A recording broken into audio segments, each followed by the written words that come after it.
finally over, ladies and gentlemen. NASCAR 08 Daytona 500 as we begin our Nextel Cup Series season. And we will be racing as Kasey Kahne for this season based off of the voting polls we've had over the last 3 days that have been in the community tab. Voting polls are now closed as we are about to start the Cup Series side of things here on this game. We have not touched the Cup Series, obviously, yet on this game. I have not touched the Cup Series yet. In fact, I haven't even made any practice laps in this car up to this point. So I'm just going to go based off of what I had for the Busch Series race yesterday, setup-wise, something similar to that as we're about to get things going here today.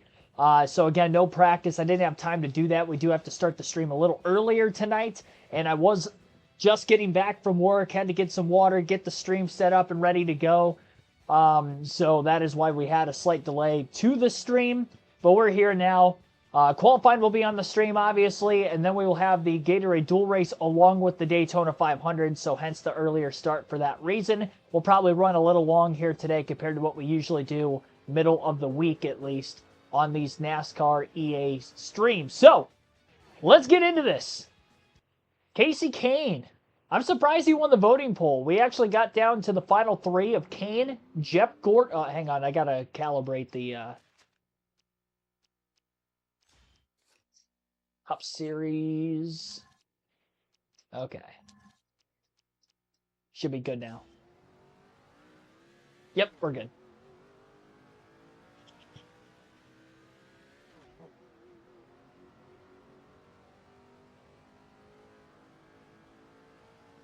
So 2 laps, try to set the quick time for the Daytona 500. They actually qualified outside the top 10 in both the truck and the Busch race, so we may be starting a little further back in our duel. Got to get the best starting position, obviously, we possibly can. Wade, Mark DeMars, Jackson Robinson, thanks for tuning in. Billy Kramer, see you in the chat also. Appreciate everybody waiting. We're going to see way more speed out of the car today than what we've seen the last 2 days. You can already see that on the front stretch exiting turn 4, nearly 190 miles an hour in the center of the tri-oval.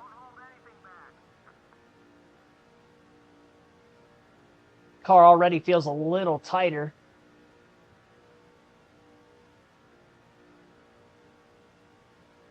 This thing's hauling though. I've got A- equipment with this 9 car. Everham Motorsports.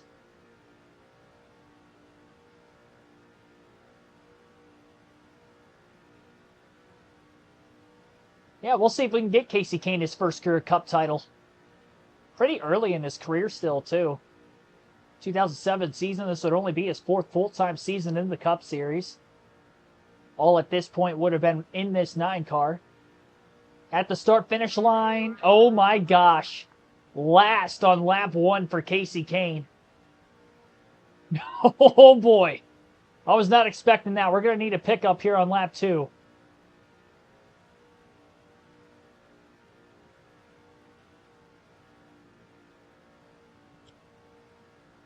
I could probably be a little bit better trying to hook up to the bottom of the racetrack. Our Truck Series times in qualifying single car about a 54-second lap, somewhere around there.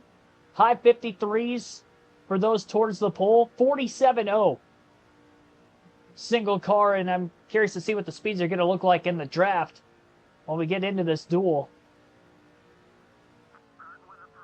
46.941 we did pick up on lap 2, but 6.328 for Matt Kenseth was the pole time.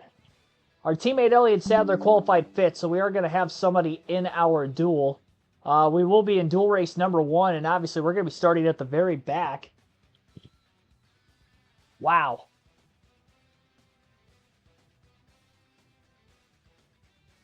Looking at some of these lap times. 60 laps in our duel, by the way. Scott Riggs, another one of our teammates. He was 16th. So Riggs is going to be in duel number 2. The odd number starting positions will be in duel 1. Duel 2 will be the even number positions based off of qualifying. And the top 2 will be locked into the front row. I'll have to get a second chance to look at that again. I can't believe I qualified last. We were mid-pack in the Busch and the Truck Series. Speeds are going to be more than 200 miles per hour in the draft, basically, from what I know. I mean, I'm ready for it. Basically, we got to take this first 60 laps as a practice session for the 500. Obviously, try to get the best starting position for the 500 we can.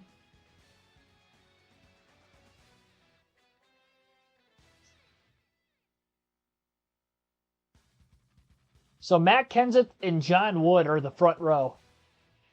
So Kenseth will be on the pole for the Daytona 500, and John Wood will be outside of the front row. He'll lead the field to the green in duel number 2. Well, let's see. Green flag is in the air. Are we going to have to get up to speed in the car? Just like we did in the other 2 series. Being aggressive, trying to squeeze up near the wall and gain some positions. Oh, boy.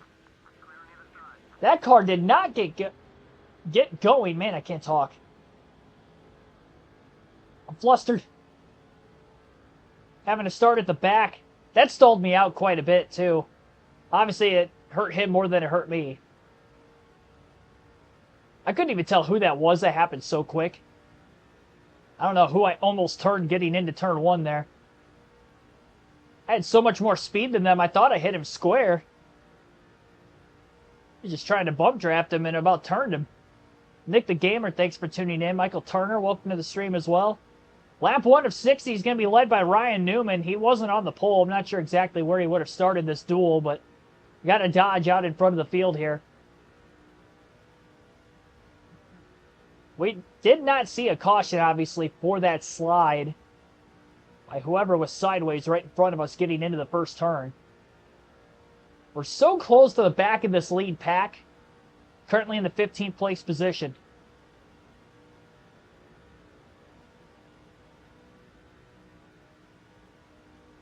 Casey Cannon, you share birthdays. Well, that's cool. Doesn't he have a December birthday? That was terrifying. Yeah, I mean, it was for me too. I might have pooed myself a little bit. Code round. On lap 1. If we had been up to speed, that definitely would have been a crash. I think the only reason he remotely saved it is because we weren't at speed yet. One car down on the apron.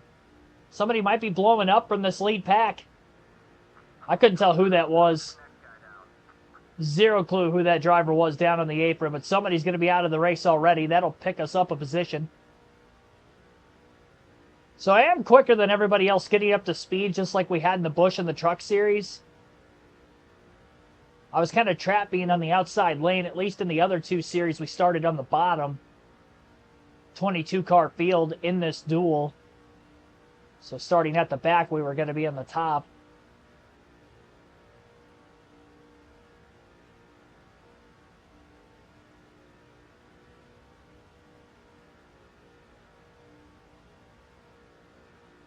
We're starting to lose these guys, though.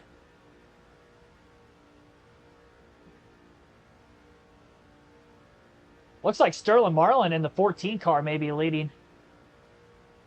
Kind of hard to tell for sure on the track map. We'll see on the leaderboard this time around. Dale Jarrett, actually, 44 car, not 14. So you got Dale Jarrett leading, AJ Allmendinger second, Ryan Newman, who led lap 1, is in third, and Kenseth, who was the pole sitter, is in fifth. And again, we're currently in 14th, 2 seconds off the lead. Got a couple of cars that are starting to slightly close the gap behind us that got through that mess on the opening lap. Yeah, that contact definitely hurt us. We didn't get the worst end of it, but speed-wise, we'll be all right once we get in the draft. I'd like to think so, at least. Got to get some help.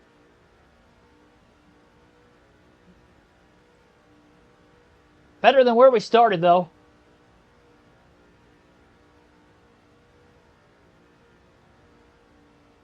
Should be an easy one-stopper. Our fuel window in both the Truck and the Busch Series races were right around 33, 34 laps on a full run. So if that's the same here for the Cup Series, again, easy one-stopper for this 60-lap event. 200 laps in the Daytona 500, and that will be on this stream as well. Jamie McMurray in the 26 is the car trailing the 9 of Casey Kane as he catches up in the middle of 1 and 2. A little bit of drafting help from behind. Jarrett continues to lead, 1 car out of the race on lap 6. A few laps in is where we saw that car blow a motor. Live time, I couldn't tell who it was. But it looks like you guys in the chat are saying it was Robbie Gordon. And obviously we'll be able to tell in the leaderboard whoever's in 22nd. That's who's going to be starting last in the Daytona 500, actually. So Robbie Gordon will be bringing up the rear of the field. Gets no additional practice laps with his car either. McMurray looking to make a pass on Kane. Side by side off the exit of turn 2.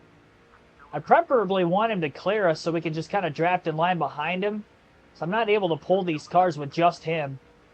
So I'm hoping that we can sit behind this 26 and gain ground this way. I got to be careful bump drafting him though, because that clearly went wrong on the opening lap. Got to make sure when we do this, it's only on the straightaways. And we have to be as square as possible, which is very tough with these Gen 4 cars. But you can see the ground being gained by the 26 and the 9. Center of the tri-oval, entering turn 1. Casey Kane looks back to the outside, back to the bottom. Just wanted to stay in the gas without having to lift there. And we are catching the tail end of the lead pack. And Kane will make the moves. Back straightaway. David Ruderman in the 00 Domino's car up on the outside. Going to have to lift entering turn 3 to keep it off the back of the car in front of us. Looks like it's Elliott Sadler. Oh, sorry, the 38's David Gillen. I got to get used to the different drivers in this game. Well, the 38 car was Elliott Sadler in all the EA games we played on the channel up to this point, but not this one. David Gillen's in the 38 now. Sadler in the 19. Of course, a teammate of ours. Big run on the bottom here with the 38 of Gillen, the 9 of Kane. Going to stay with him. Dave Blaney in the 22 up on the outside. Just won a championship with him in NASCAR 06. 07. 06 season.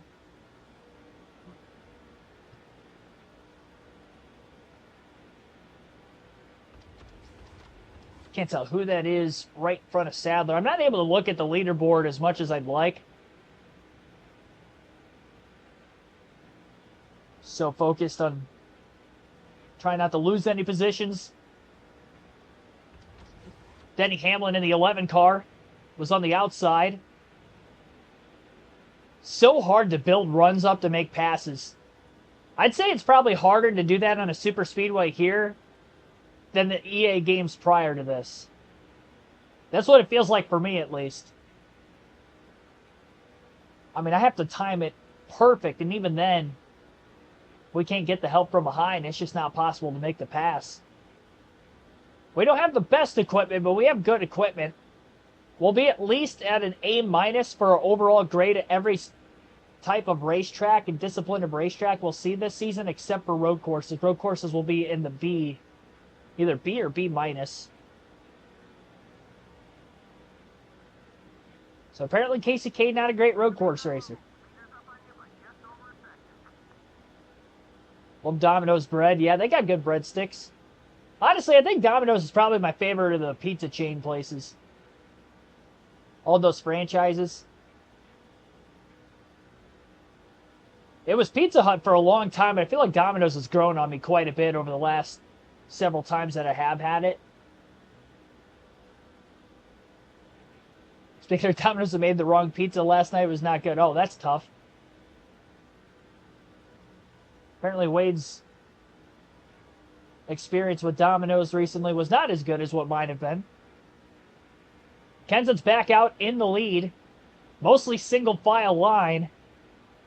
Catching up to a teammate of Elliott Sadler in the 19. More cars are stacking in line behind McMurray behind us. Still got David Ruderman and Dave Blaney at the tail end of this lead pack of 15 cars.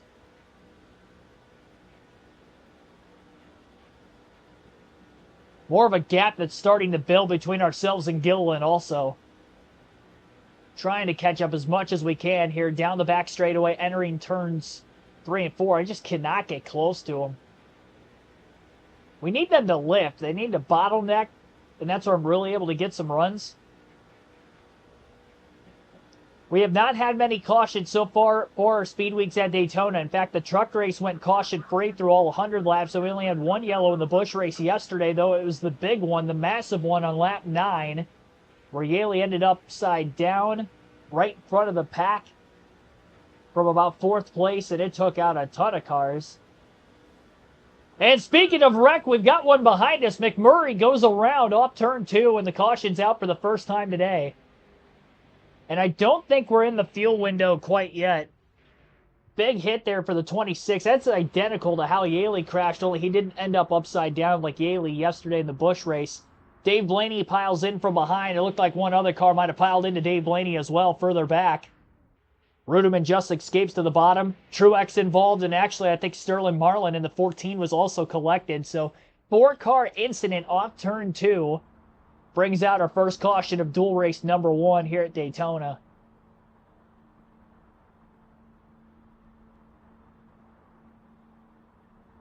Yeah, everybody's going to stay out. We're not quite in the window to make it to the end of the race. Interested to see if we get any debris cautions out of that. Green flag back in the air, trying to take advantage of the restart gear. Single file should be easier to make passes this time. Going to get by Harvick. Sadler. Several others. Look at this. I mean, this is ridiculous here. Take advantage of this, though. Up to 6th. Following Jeff Gordon in the 24, Jarrett just got passed by Gordon. Now as we're getting up to speed, we have to block. Hamlin and Mark Martin are side by side behind us. Hamlin going to look to the inside, but Casey Kane's able to pull down in time. Starting to lose some of the cars in front of us. But already was able to gain 6 positions, going from 12th to 6th. And Ryan Newman will retake the lead away from Matt Kenseth and A.J. Allmendinger at the front of the field on this restart as well. Patrick Chatterley, thanks for tuning in. Tough break that you missed the notification. At least you're here before the actual 500. We're in the dual race right now at Daytona, but again, the dual and the 500 in the same stream.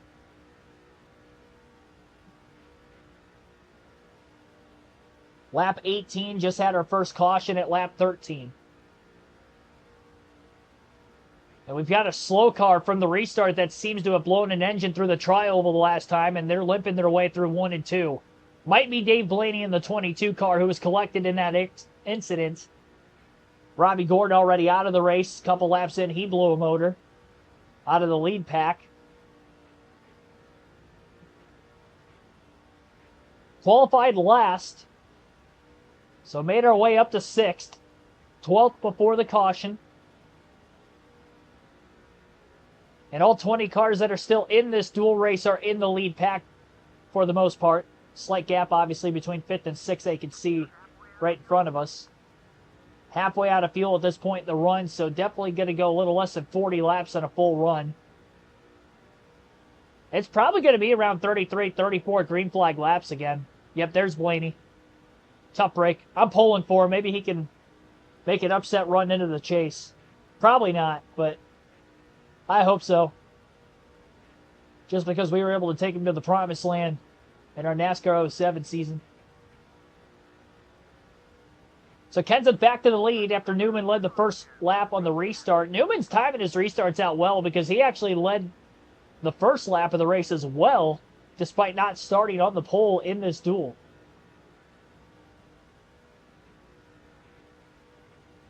Just not able to reel these guys in. Denny Hamlin in the 11 car is closing the gap behind us, and he had a pretty good restart too because he was only a position or two ahead of us.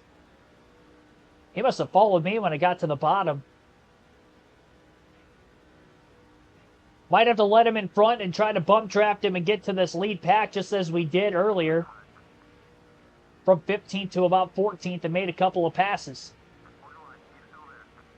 Decent run right off the exit of turn 4. Going to have to cut down in front of Hamlin in the tri-oval, and we'll try this swap again when we get into 1. Got to make it quick while there's nobody directly behind this 11 car.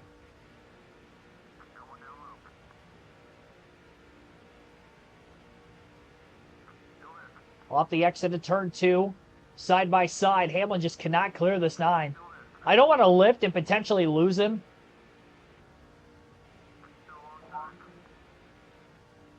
Hopefully he can clear pretty quickly.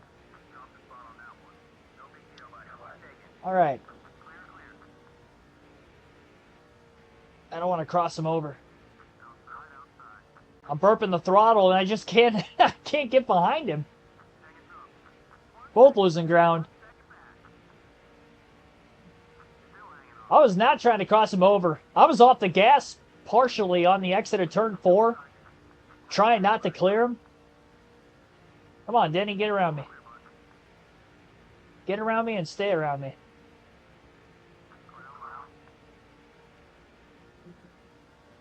I just don't think he's quick enough. We're only a second off the lead.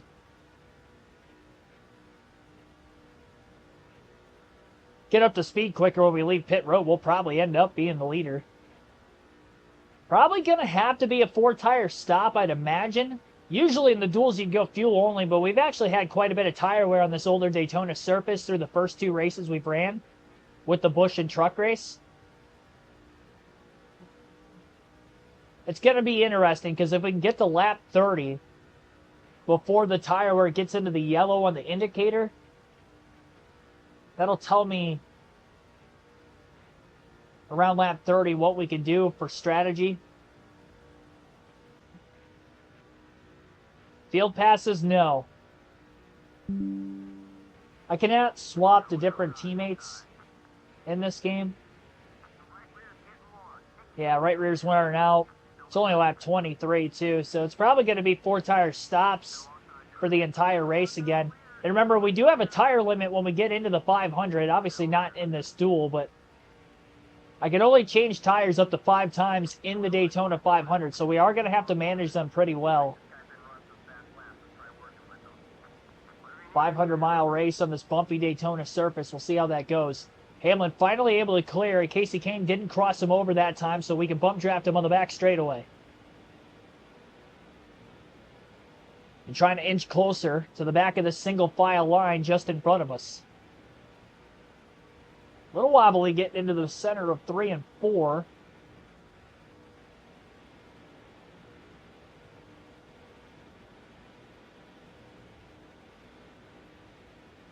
More bump drafting going on.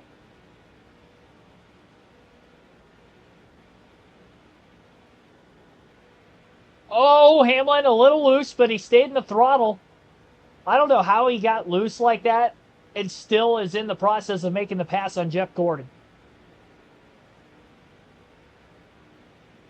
I think that's why he's going to turn out to have a pretty successful Cup career.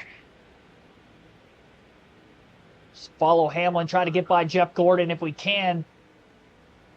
Starting to lose Denny. Denny's got some speed all of a sudden. I didn't think he did because we were kind of crossing each other over back and forth there for a little bit. Now that we're close to this lead pack, though, he's showing what he's really got for speed. Making the pass on Gordon for 6. Gordon will have to drop in line behind Casey Kane. Maybe he can give us a little bit of a push. Try to get back to the 11-2 just in front of us. A lot of Dodges up at the front of the field right now. 3 of them inside the top 6 positions. Newman, Kurt Busch, and Casey Kane.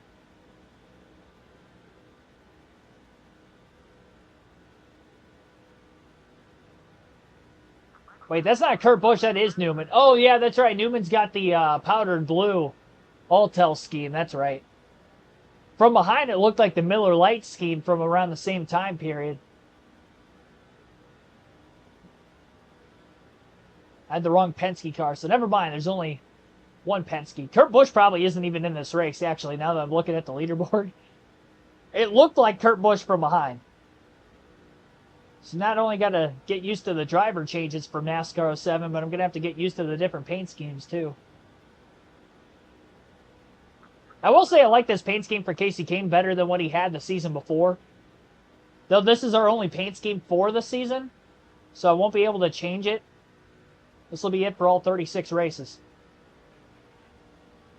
Lancelot, thanks for tuning in.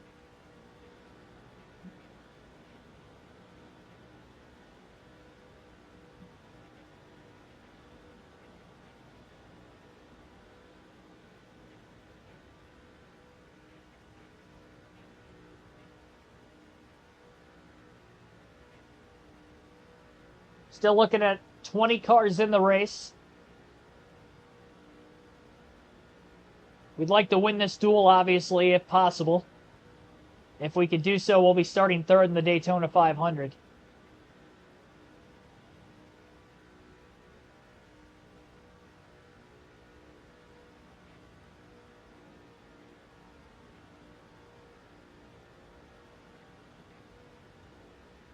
Won't be too long until we see our first and only stop of this 60-lap dash.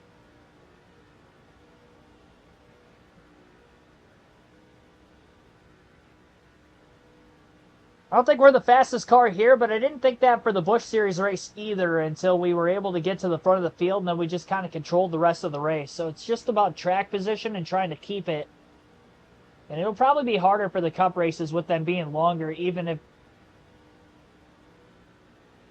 we are going to be quicker getting up to speed when leaving pit road.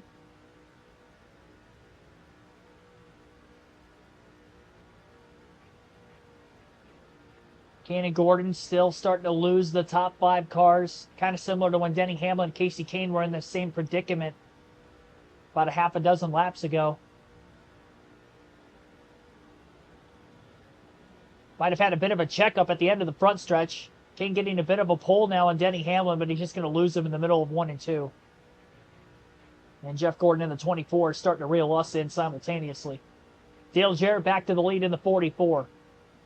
Pretty much seeing the same 3 or 4 guys lead laps. Newman, Kenseth, Jarrett. Well, AJ's led at times, but not as much as the other 3. That's pretty much been it. Jeff Gordon looking to the inside. Kasey Kahne going to stay in front of him. Enough of a run off that high side on the exit of turn 4. I wonder if the high side actually works a little bit better on this game, because I feel like I get decent runs off the corner when I'm up there. The EA games before this, you couldn't really do that unless you really got to push. But we saw that with Hamlin when we were side by side several times, and that time with Jeff Gordon off turn 4 as well, where I was on the high side all the way through 3 and 4 and was able to carry some momentum down the straightaway. That'd be pretty cool if we can get some multi-groove racing in this game. That'll shake things up compared to the earlier EA games.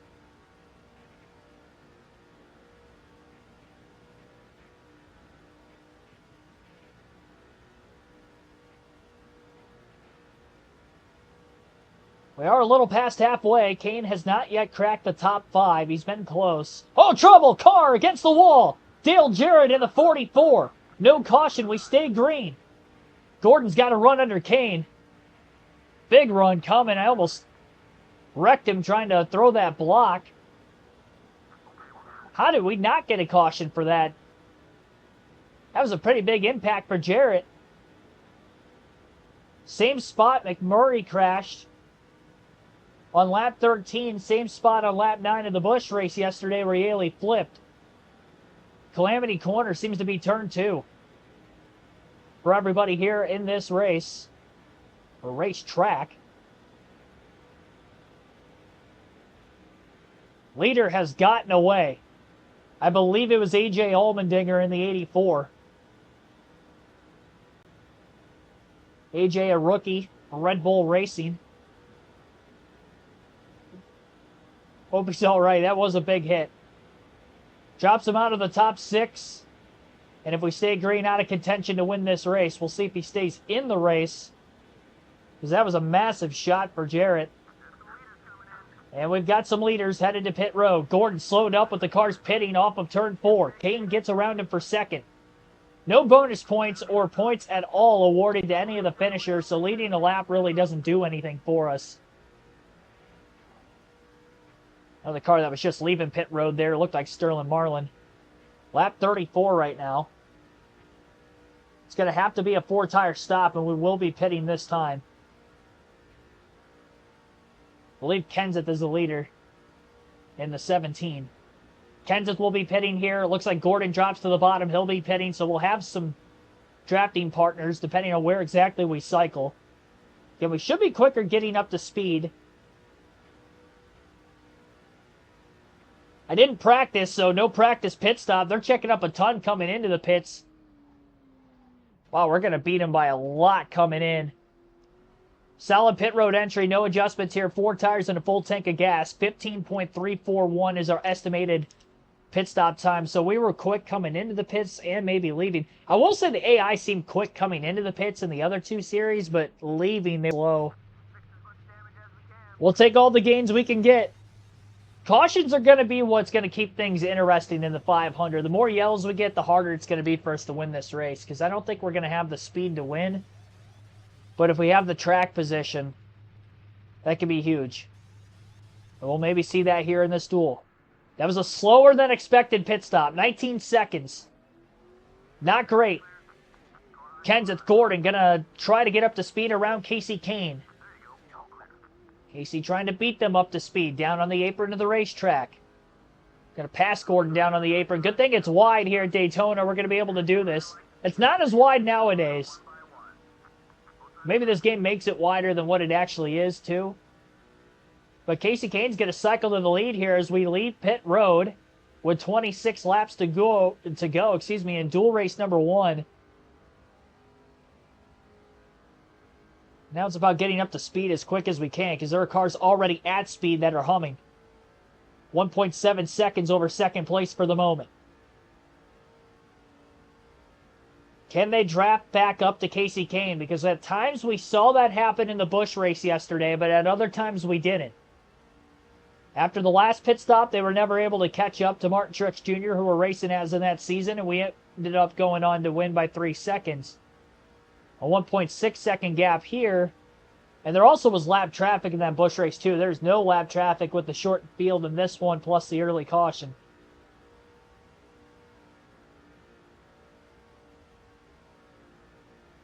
A win, and we could start third in the Daytona 500, right behind Matt Kenseth in the 17. That's big for bonus points, because obviously if you lead the most laps, you get 10 of them. Starting up towards the front of the field gives you a better opportunity to do so. This is after qualifying 43rd. So our single car speed doesn't seem to be there. And they were able to pick up about a 10th or 2 that last lap. 24 to go to try to hold on here for Casey Kane. That last lap was over 2 seconds slower than his fastest of the race. Fastest to this point of 44.789 for the 9 car. Which is almost 10 seconds quicker than my qualifying time in the truck series. That's not right. I mean, the trucks are obviously slower than the cup cars on the super speedways, but they shouldn't be 10 seconds slower. In the draft in the trucks, I was a couple seconds quicker. We were running 51, 52s, but still, that's like 7 seconds slower. Mid-corner speed here around 187, 188 miles an hour for Kane. That last lap, he didn't gain or lose any to second place. How organized can they be back there? The more they battle side by side, less of an opportunity for them to try to gain any time here on the 9. There's not going to be a single lap car this entire time either. Cautions, I don't know how that's going to work with us leading. Because I mentioned that it'll bunch the field back together, but being as good as we are in restarts, we might get out to this 2.5 lead and maybe able to sit on it. I don't know. I'd like to think they're going to run us down here before the finish at some point. I just don't think we have as fast of a cup car compared to what I have in the Busch series and the truck series. The truck series, I think I've got the best equipment with Mike Skinner, but the Busch series with Truex were towards the top, maybe not the very best. Obviously, you know, Roush, Hendrick, probably better equipment than us for this season. We're going to be probably right there with Penske as far as the Dodges are concerned. The Toyotas, there really isn't a big Toyota team, with this being the first year of Toyota.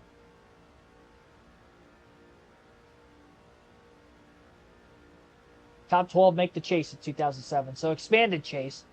I was thinking it was the original chase because the points format itself was the same, but we will have 2 more drivers that will make it. But it is consistency on points. So the top 12 on actual points will get into the chase at season's end.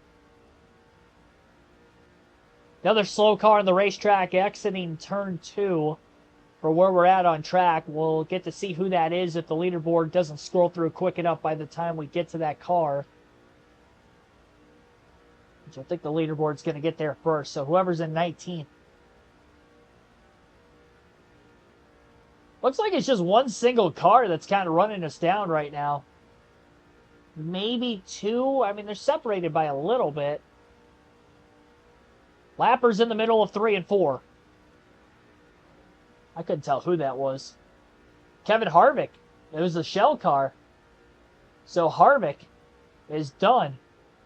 Sadler apparently DNF'd at some point in time too, which I did not see that. It must have been after the pit stops. 4 cars are out of the dual race here at Daytona. 40 laps complete, 20 to go, and the lead's down to about 1.3 seconds.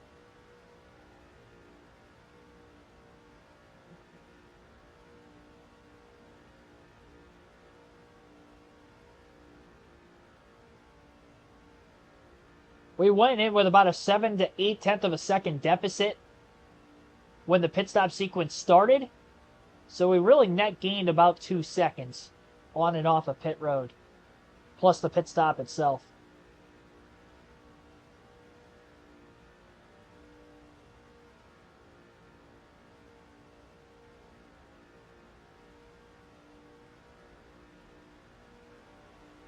Obviously, a lot of racing still to go here at Daytona in Gatorade Duel number 1.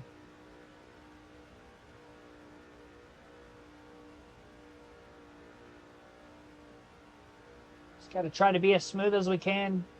Car's handling fine. We can run the bottom of the racetrack.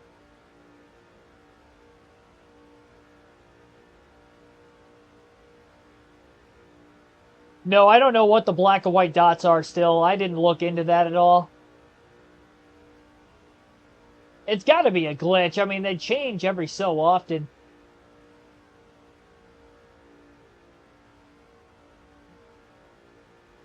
At first, it was because I was thinking that they were teammates.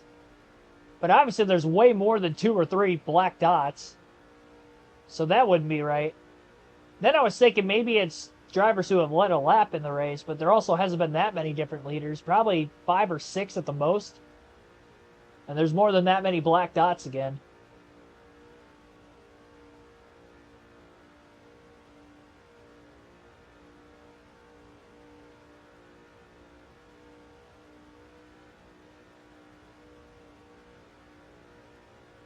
Everybody that's on track's on the lead lap, so it's not lap car and lead lap cars. At times we saw some of them were green too, so couldn't tell you.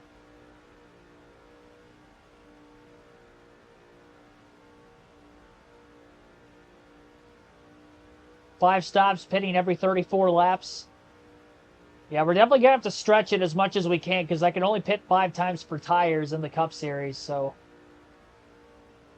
we will have a tire limit there. Try to do the best we can.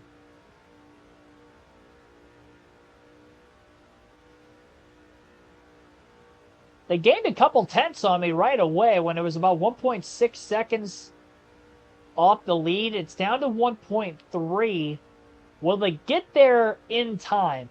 Because we're obviously not going a full fuel run from when we pitted to the finish. We're only going about 26 laps.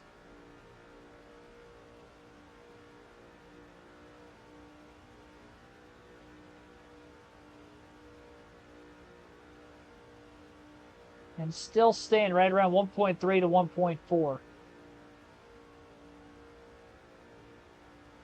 Black dots are the top 10.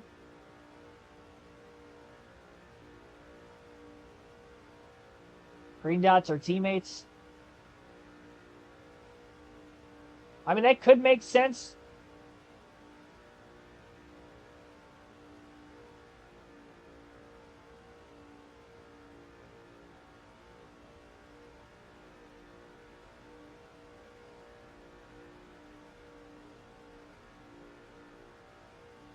It's interesting. I guess we'll have to see when there's more cars on track. If that would actually look the same for other races. I mean, technically, with that being said, we should have more black dots than white dots, considering there's 4 cars out of the race. All these drivers that have DNF'd in this duel, starting at the back in the 500. Work's going to be cut out for him. You know what's actually kind of funny about that? Kevin Harvick started at the back in the Daytona 500 in 2007 when he won it, too. So he's trying to replicate what happened in real life, I guess. Start in the back in the 500 and still win it. Could you imagine if he won and Mark Martin finished second by a nose? That'd actually be pretty wild. Tony Stewart and Kurt Busch dominate the first half of the race. When am I moving? I don't know. I don't have an exact date. It's going to be sometime 2025.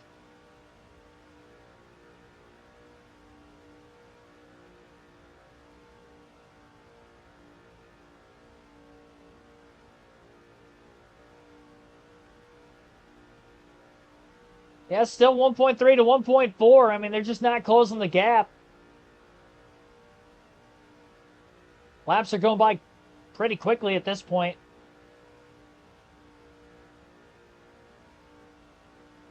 Lap 48.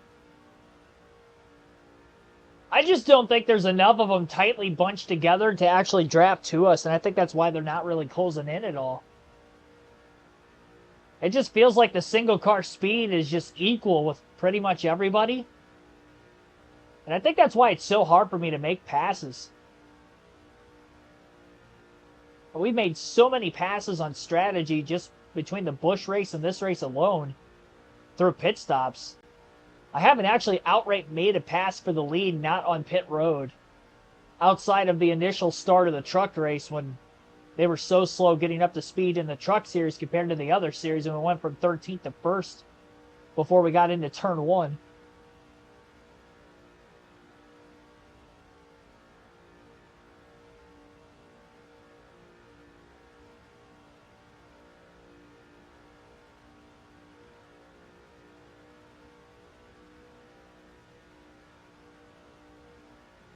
Jason Benetti's awesome.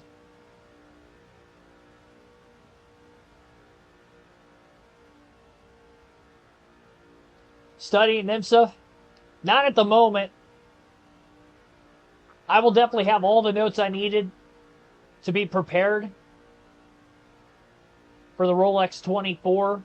I'll have to look back at not only how last year's race went, but I'll have it covered. We will have 24 hours of content for the Rolex 24 when the time comes around. So all of you watching right now, all 23 of you, 25 concurrent viewers that we have watching now, tune in. 25th and the 26th, I believe it is, in January.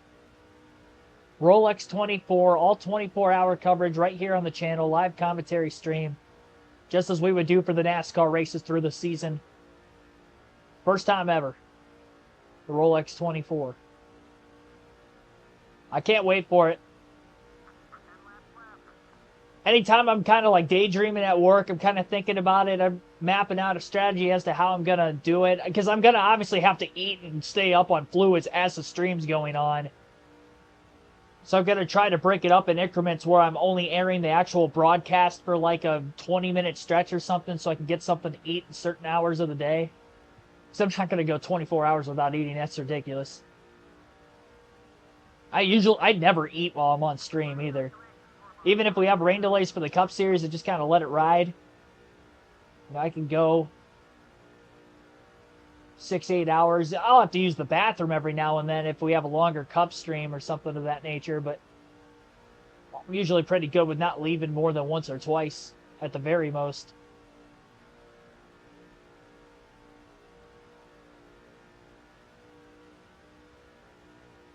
Still a 1.4 second lead, and we only have 9 laps to go. Casey Kane really hoping it stays green at this point. I think we're going to win this duel. That means we'll be 3 for 3 in Speed Week so far. Get coffee. Yeah, I'm not a big coffee drinker. Might have to get some help with that, potentially.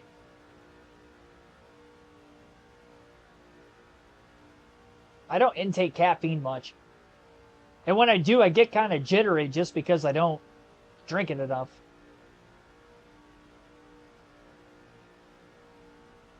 I don't like the way it makes me feel sometimes.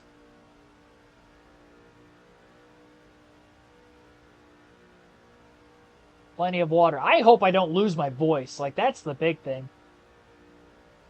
That's the thing I'm probably most worried about. I'm not worried about falling asleep on stream, because I'll be off of work the full day before that, and obviously through the morning leading up, so I can adjust my sleep schedule on the fly for the course of the 24 hours.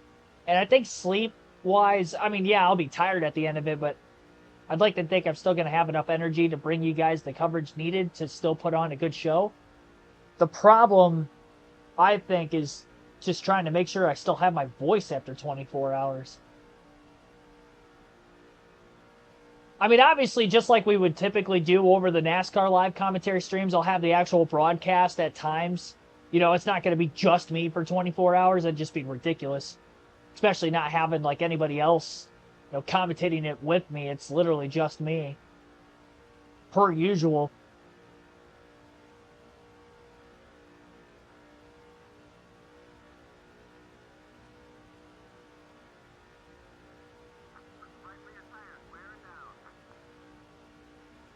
I think the longest cup stream we've done is right around 8 hours. I believe the Kansas race, not last year, but the year before. Actually, no, it might have been last year. Yeah, they had a rain delay last year. I think it was the Kansas stream, went like 8 hours. Because we had a lengthy rain delay and we stuck it out on stream. But 3 times that. Like, that's going to be insane. It'll be fun. It'll be worth the experience. I'll know when I get done at the end of it whether I'm going to be able to do it again or not. It could be a one and done thing. That's why you want to tune in.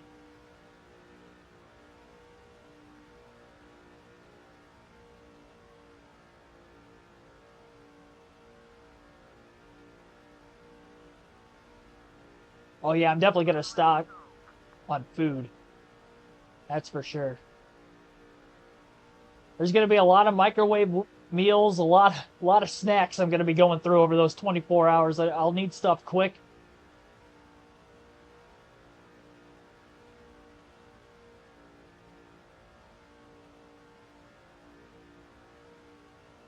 Seven hours and 20 minutes.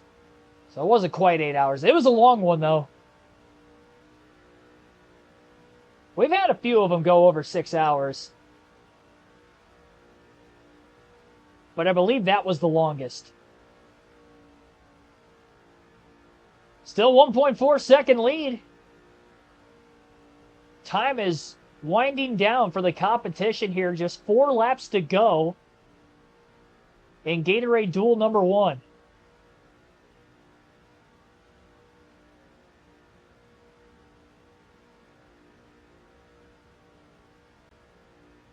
Still a 1.3 to 1.4 second lead. Can they make a late push and try to run Casey Kane down? 3.5 laps left now. Now that door is going to be closed the entire time, except for when I have to get up and go to the bathroom or grab some more food or something. That door is always closed.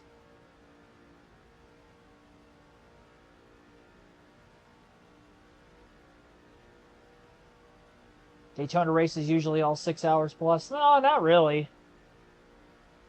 I mean, we've had some rain delays the last several years that have made it seem longer, but the race itself, I mean, it's 3.5 hours. It's no different than most of the other cup races on the schedule.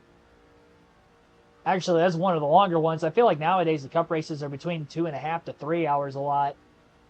There's very few 500-mile races. And even then, you would have to get like 6+ cautions for it to go over the 3-hour mark. It's because the speeds are so fast. There's been a couple of Dega races within the last couple of years I haven't seen many cautions, and they've been done in less than 3 hours. Right around there.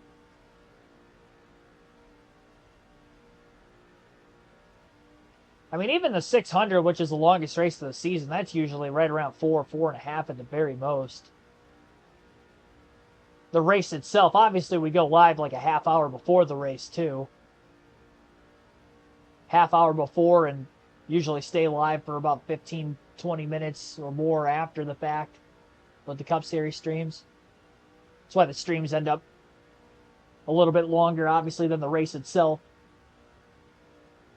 White flag in the air this time by for Gatorade Duel number 1 here. Casey Kane should hold on. 1.3 second lead. They've only creeped in about 0.3 of a second since leaving pit road at lap number 35. No cautions on the final lap. 1 caution overall in this duel. It was lap 13. Little 4 to 5 car crash in turn 2. AJ Allmendinger is up to second right now, trying to hold off Denny Hamlin. Our pole sitter for the 500, Matt Kenseth, is in 4th. Again, this race makes up the inside row for the Daytona 500. Outside row in race 2. We will not obviously have race 2. That will be simulated, and we'll get this Daytona 500 underway here shortly. Checkered flag waving. Casey Kane trying to go for the sweep. I believe this is his only career dual race win. I don't think he's ever won a duel at Daytona, at least prior to 2007. So first career dual win, and we'll see if we can get him his first career Daytona 500 here today as well. So we're not going to have the full results for you on screen, but as you look at the top of the screen, you can see we are in 3rd. Kurt Busch wins dual race number 2. I'm going to put that in my stats. Not going to know exactly how many laps we led either. It's not going to count towards the season statistics, but...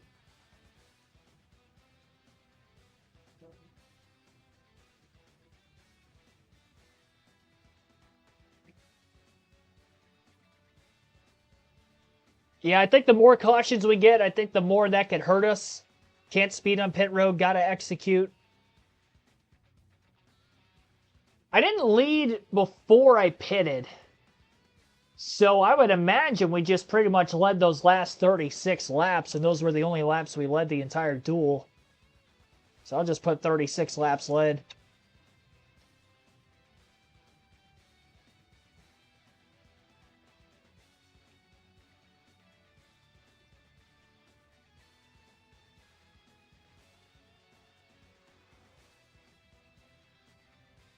Alrighty.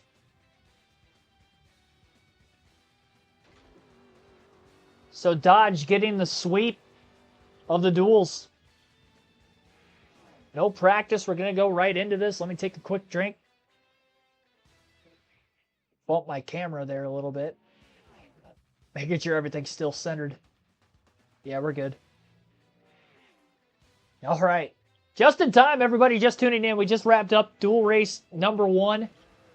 Duel 2, again, simulated because we obviously are only in the first race.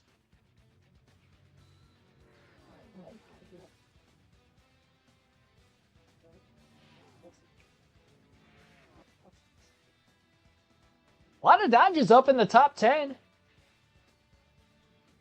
We've got speed. Teammate Scott Riggs starts 12th. Both the Penske cars are up there. Newman and Busch.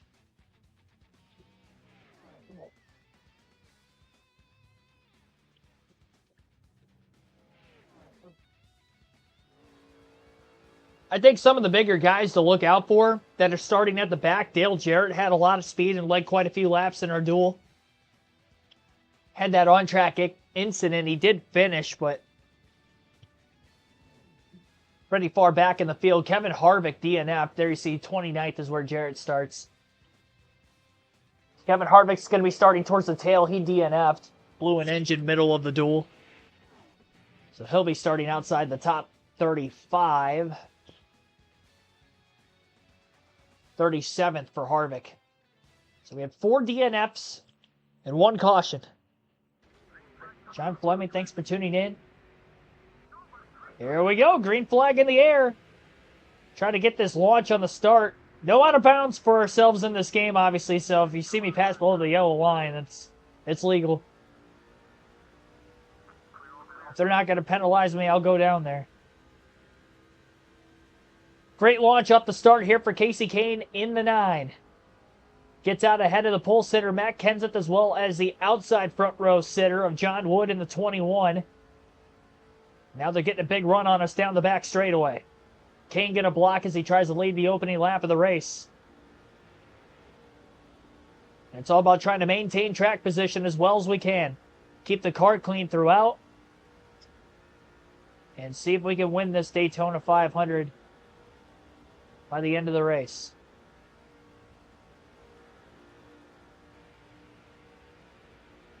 Lap 1 will be led by the dual race number 1 winner and the third place starter for the 500. So, obviously couldn't have had a better start. Based off of being in third, coming to the stripe.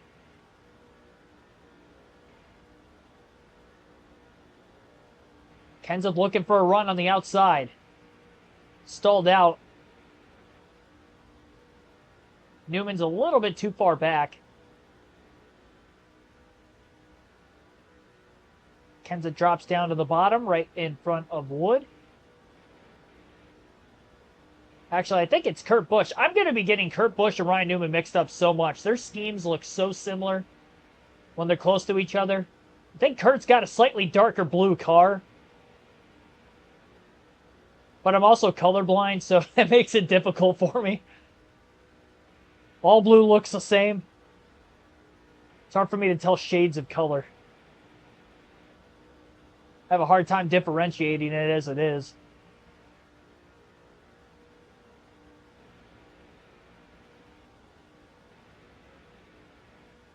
Five bonus points off the start. Yep. We actually led the most on top of winning the first 2 races with the truck in the Busch Series. Having to block 2 lanes at once, though, this ain't easy. These guys are both getting runs at us. Kahne has led the first 3 laps, though. We'll have the advantage on pit stops. Pit stops, restarts.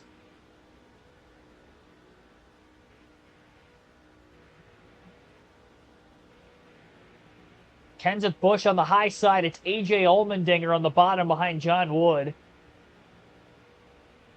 Both the Red Bull cars are going to be looking fairly similar too, so we'll probably get those guys mixed up quite a bit. The fact that there's 2 21s, I'm pretty sure I'll get John Wood and Kenny Schrader mixed up throughout the course of the season. It's like there's multiple numbers in some of the Busch Series rides also.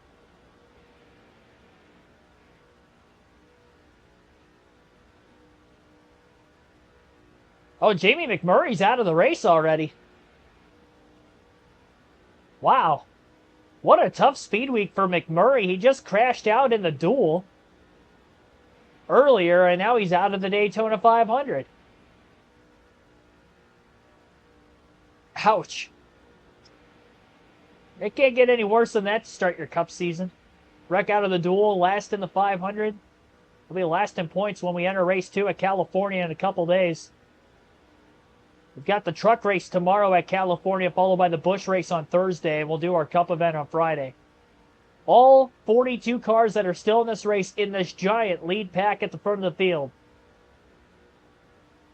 Holding on strong for right now, mostly double wide.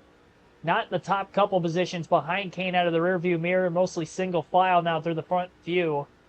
See Dale Jr., the red 8 car, starting to pull his way through. He's underneath Kurt Busch right now. Dives back in line behind him right around 5th or 6th. He'll probably be a favorite. Kenseth will be a future 2-time 500 winner. At this time period, though, has not yet won the 500. So we basically just kind of go statistically off of where we are, which would be the 2007 season. It's the last Daytona 500 that is not going to be driven with the car of tomorrow.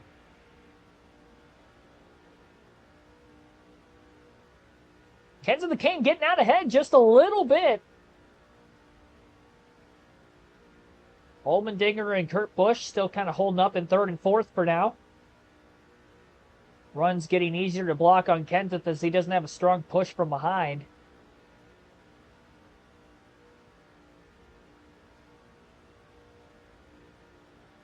Can we actually go wire to wire in this thing?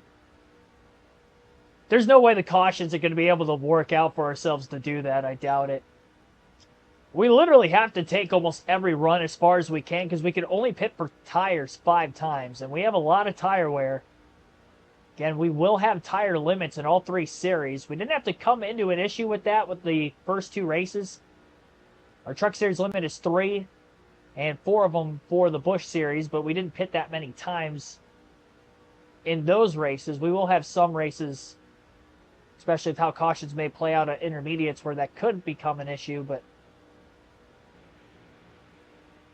not for Daytona. But with this being a 500-mile race,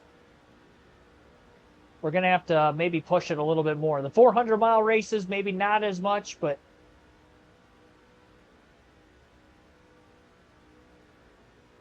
be a way of trying to make this more difficult on us.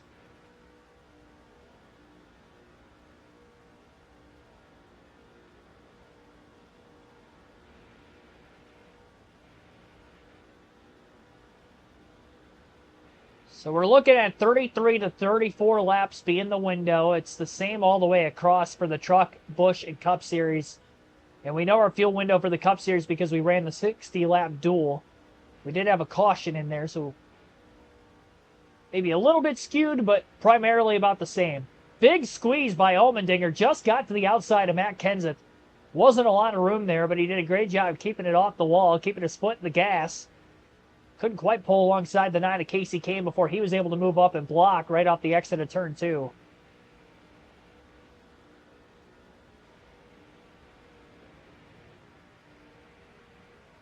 So hard to pass. I found that with the Busch race. I found that in the duel. When I was behind, I had a tough time passing, so having this lead right out of the gate is huge for us because I feel like the blocking is easier on this game. Because the AI are having just as much of a tough time trying to pass as I was. It's all about execution at this point. Getting on and off the pit road, not speeding. Taking the advantage when we can. Leaving the pits. Mastering the restarts. Not being too lackadaisical while out in front of the field. And trying to keep the intensity up the entire time so we can make the successful blocks without not only A, wrecking the field and wrecking ourselves, but B, keeping the lead. We're racing for a championship, obviously, but we're racing for a Daytona 500 win primarily here today. I don't have a high success rate at Daytona on these EA games. I tend to get good finishes. Don't win them a lot. Things have gone too perfect so far through the first 3 races on the speed weeks for me to believe that it's just going to stay that perfect and be that easy here in the 500. Nobody's breaking apart right now. Like, this entire pack is all one. And we've had early wrecks in the Busch race and in the duel, so I would not be shocked if we end up seeing a wreck sometime soon here in the 500 as well. We're on the same lap that we had that crash earlier. Lap 12, lap 13, right around there. And all the incidences we have seen during Speed Week at Daytona was in turn 2. Will that be the same in the 500 for any cautions we may potentially see as well here this evening? JC1424, thanks for tuning in. Dundlebug5, also welcome to the stream. Kenseth finally going to get underneath Casey Kane. We'll have our first lead change. Well, technically second because I wasn't the pole sitter. Assuming Kenseth leads at the line, which he does. Kurt Busch is still there with him. Casey Kane trying to hold the outside. Can Allmendinger give him a push? Kenseth maybe side drafting the 9 of Kane. Kurt Busch looking to the inside, but can't quite get there. Caution's out. Trouble. Turn 1. Massive crash out of the rearview mirror. Another early wreck and a Daytona race here this week. Looked like a bad block there by, looked like the 18. J.J. Yaley. Oh, one car on his nose. Looked like the target car of Sorensen. 3 wide, a bad block by Yaley, right on Jimmy Johnson. Big damage for David Rudiman. There was quite a bit of damage to the back of the 11 of Hamlin, who was caught up in it as well, and I think I saw the 41 pirouetting. We're going to stay out of the pits here. I would imagine everybody else will also. I really hope they do. They all stayed out with the early cautions in the bush and the duel, so I'm going to assume that they'll stay out again, which seems to be the case. Kenseth was the leader at the time of the caution. Green flag back in the air, lap 17. I'm copying you. Well, if I am, it is unintentional. Did you play as Casey Kane on a NASCAR 08 season or something?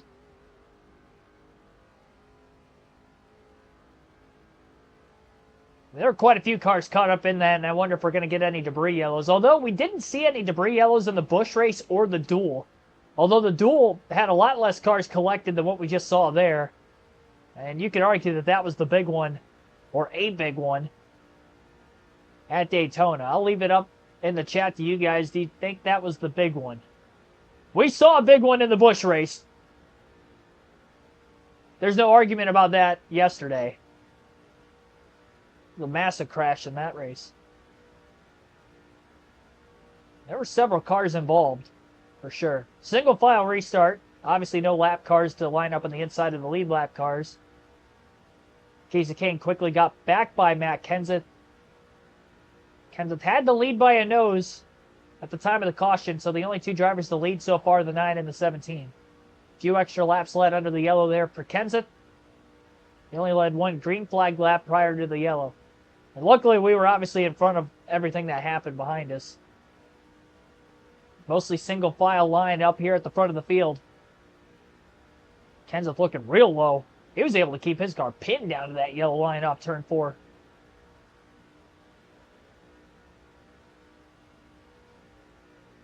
Finished the Casey Kane series on the PS3 a few months ago. Oh, jeez. I swear I'm not copying you. I don't keep up with other NASCAR YouTubers as much as I probably should. I just feel like I'm doing so much. I kind of detox away from oversaturating my life with NASCAR. I mean, I do really love it. But as much as I'm putting out there, I feel like I'm going to get tired of it if I do too much outside of that. Like, I don't even touch NASCAR games if I'm not streaming it, essentially.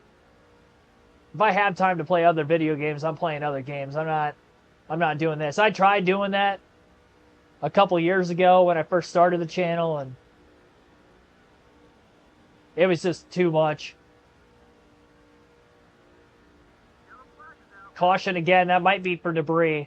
Either that or it was a wreck off turn 2, but I didn't notice the track map bunching up the field. Yeah, debris. I definitely saw David Rudiman with probably the most damage of anybody in that wreck, at least from the initial camera angles, and it looked like Rudiman brings out our debris yellow. It's already more cautions in our 500 than we've had any other race in the Speed Week to this point. Between the Duel 1, Busch Series 1, and no cautions in the truck race. 2 yellows in the first 20 or so laps here in this race. And we're on the second half of the fuel window here. We're going to pit. I'm going to pit. We'll see if everybody else follows. No, they're going to stay out. Oh, boy. I'm not taking tires then. We got to go fuel only. I can't burn a set already. They're not in the yellow yet either. If you're wondering why I'm not taking tires, I am limiting myself on this season to 5 sets of tires per cup race, so try to make it more difficult on ourselves along the way. We're going to be able to go longer. I shouldn't have to worry about the tires not making it to the end because they weren't in the yellow on the tire wear indicator yet, although we've seen a lot of tire wear so far through Speed Week at Daytona. But now we're at the back of the pack, and this is scary because we've seen 2 cautions already. Green flag is going to be back in the air here at Daytona. All track position is lost. Got to have the restart gear in it. Got to take advantage of this as much as we can, especially the being single file. Well, we already got cars moving down to the bottom. Look out, Brian Vickers. Up to 34th already. We just gained 9 positions just like that.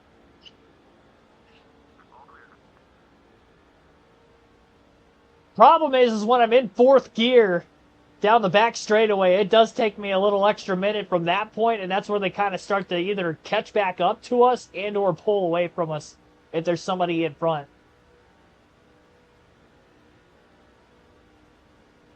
So they're all going to end up having to pit in about a dozen laps or so. And we got one car blowing up down to the bottom. It looked like that might have been Martin Truex Jr. in the one. It was tough to tell for sure.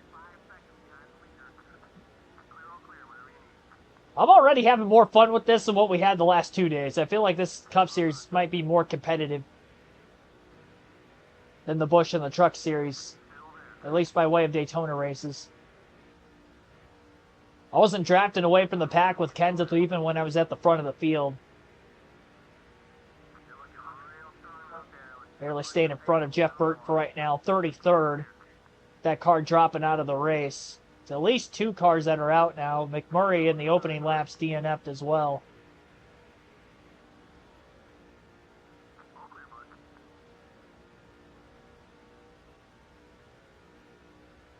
So Kenseth's back in the lead for the second time. 3rd if you count him starting on the pole, even though he didn't lead a lap initially off the start. A few lead changes here in the Daytona 500.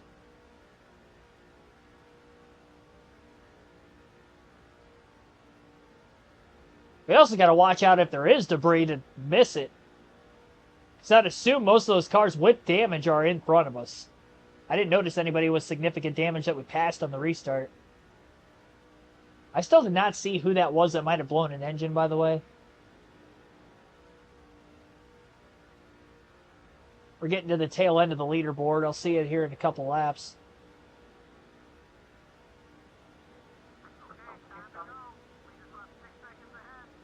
Five seconds off the lead.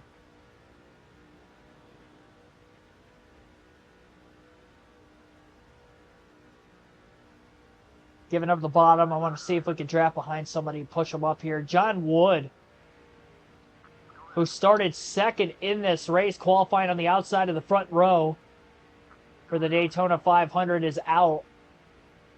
So McMurray and John Wood are the 2 drivers that are done for the day.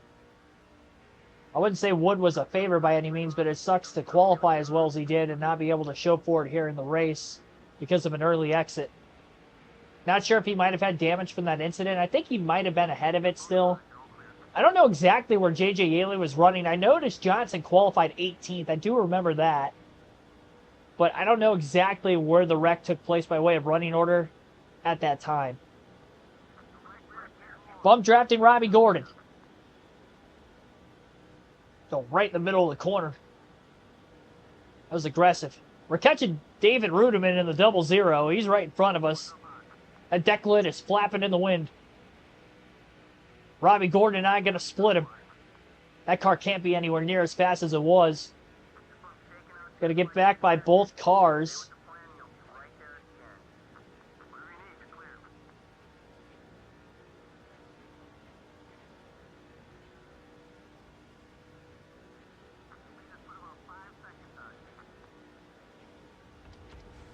It's the 6th of David Reagan in his rookie season. It's the next car in front as we ride in 32nd, trying to get this push from Robbie Gordon. Wasn't quite close enough to kind of reel these guys in. We just kind of caught David Rudiman in a tough spot where we end up splitting around him. Now we're catching Reagan on the back straightaway. Speedway racer, but really not much until the Car of Tomorrow era. Not as much here in his rookie season.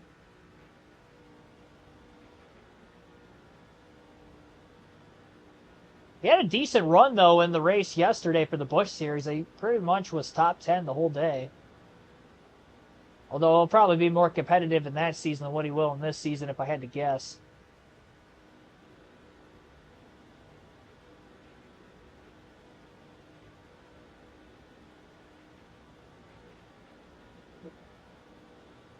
seem to get the biggest runs on the back straightaway in the draft. Quart 6 for tuning in. Dale Earnhardt push him all the way. If I can draft to the back of this next car, hopefully start making some moves. Having a hard time doing that. We are pulling Robbie Gordon, though. It's kind of the last car at the tail end of this long line of 32 cars, and then you got the gap. Us not getting a push from behind, I think, is really stalling us out. Tires are starting to fade more as we're at this point in the run. We did pit for fuel, but did not take tires with that first stop. You know, for the tires' sake, we're not really going to have to stretch every run going forward, going fuel only on the first stop. Because it looked like we were going to be pretty tight on tires the whole way, but now at least that frees us up there. So it wasn't the worst thing in the world to pit. Not having a drafting partner, that's going to be interesting. A little bit of stack up on the front stretch here. Oh boy. 41 of Reed Sorensen up against the wall there in the middle of the tri-oval. That stalled me out quite a bit. I don't think I'm going to be able to pull to these guys. I don't know what happened in front of us, but they started checking up at random right in the middle of the tri-oval. Ran through the left rear corner panel of Reed Sorensen's car. That beautiful scheme has been getting beat up in this race. He was upside down in the first wreck. Or at least on his nose. We don't know if he completely flipped or not. He's still 4 spots, unfortunately. Kenny Schrader's up to second. 121 car out of the race, taking over second place for the 21 car that did start the race. In that spot. Allmendinger's still top 10. He was top 5 pretty much the whole duel. Hamlin is up there in 10th. He was running great in our duel race. Reagan up on the outside.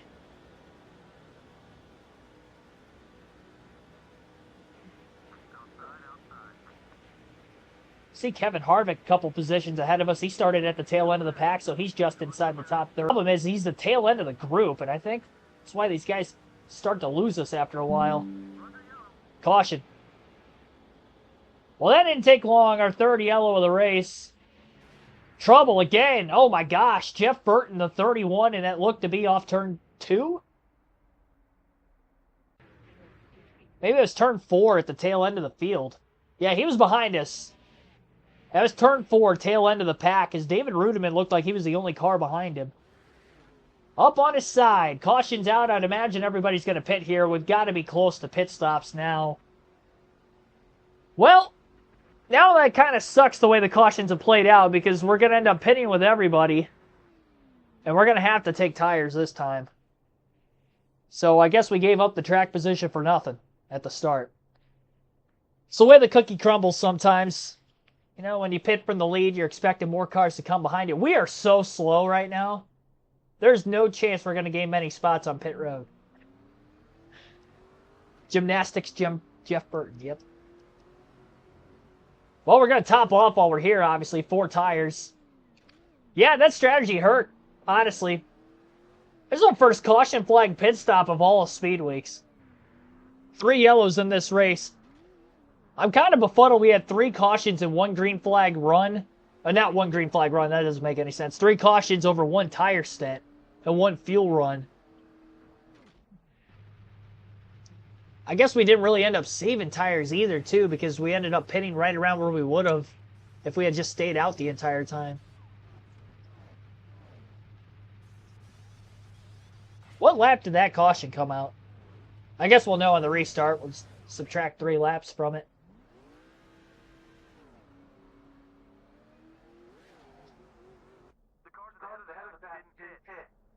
That's a lie. I think everybody came to pit road. I think that's Kenny Schrader out in front. It looked like the Little Debbie car. 28th for Casey Kane, right around where we were running anyway, before the caution. Gonna get by Michael Waltrip, David Gilliland, Dale Jarrett, both the Robert Yates Fords right there. Tony Raines, Ryan Newman, Kevin Harvick, Dave Blaney. We got to get them all. We got to get as many as we can. 20th. 8 spots gained on the restart. Might get one more. This is Mike Wallace in the 09. Believe so. Got him. They're already doubling up in front of us, but can we stay with them is going to be the question. Oh boy, big block on Wallace there. Got to keep him behind us. For now, at least. Until we get up to speed. Alright, from 28th to 19th. We're pressing. Well, we have led about 20 laps in this race, so we still led the most laps for where we're at. Kenseth isn't leading anymore either, so that'll help us there. We'll see how long Kenny Schrader can hold on to it at the front of the field. Pretty tightly door-to-door here with Mike Wallace in the 09. Dave Blaney, our best friend, is pushing us from behind. I say best friend because we won him a championship in NASCAR 07. We're not both Dodges anymore, unfortunately. He's in a Toyota now. Bump trap to the back of Mike Wallace in the 09. Big time bump trap. Oh, I should have let go. That was aggressive. He held on to it. Good job, Mike. You do stuff like that and you'll make the 500 here in 2025. Just gotta keep your foot in it. It's risky even pushing him in the tri-oval, but it actually worked. We pull out a line and try to make this pass into turn 1. Jimmy Johnson to the 48. Oh, Mike, I'm down here. Oh, big trouble. Mike Wallace is hard against the wall. I think we got the big one. We were able to keep our foot in it and save it. Oh, my gosh. What was Mike Wallace doing there? Never mind. He's not going to make the 500 this year. Screw what I just said like 10 seconds before that. Yeah, we were already there. I don't know if he got loose or what happened, but he tried to turn down and block us. Big time save there for Casey Kane. Big time save. Car is clean. He backed it into the wall hard. Caution number 4. Here in the Daytona 500. I started coming back up the racetrack and just kept my foot in it, hoping it wouldn't slide up against the wall like he did. Unfortunately, being involved in the incident, we're having to go to the back of the pack again. There's not much damage to repair, so that's good.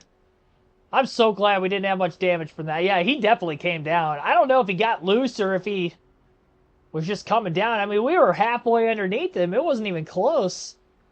My front bumper was aligned with his door. I can't take tires either because I can't burn a set. We have to go to the back. I thought there was going to be maybe a little bit more damage than that. Dave Blaney might have just hit pit road with us. Well, we might get more debris, yellows. I might get right back up to 28th where I was running a couple cautions ago. Kenny Schrader still out in front on the restart. Wild one here in the Daytona 500 thus far. Yeah, we're back up to 29th. I was one spot off where I was running a couple yellows ago.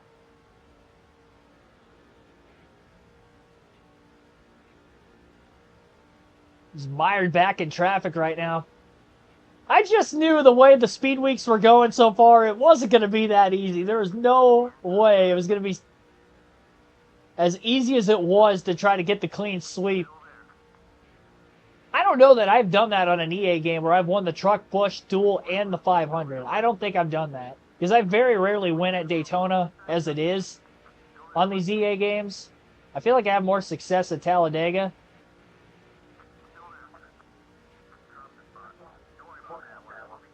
Labonte going to get around us. Should be able to get to the bottom just in front of this car behind us, and we do. A little bump trap with Labonte. I did see some debris on the actual replay of the caution. I'm lifting. I'm lifting there. I did not want to push him going into turn 3.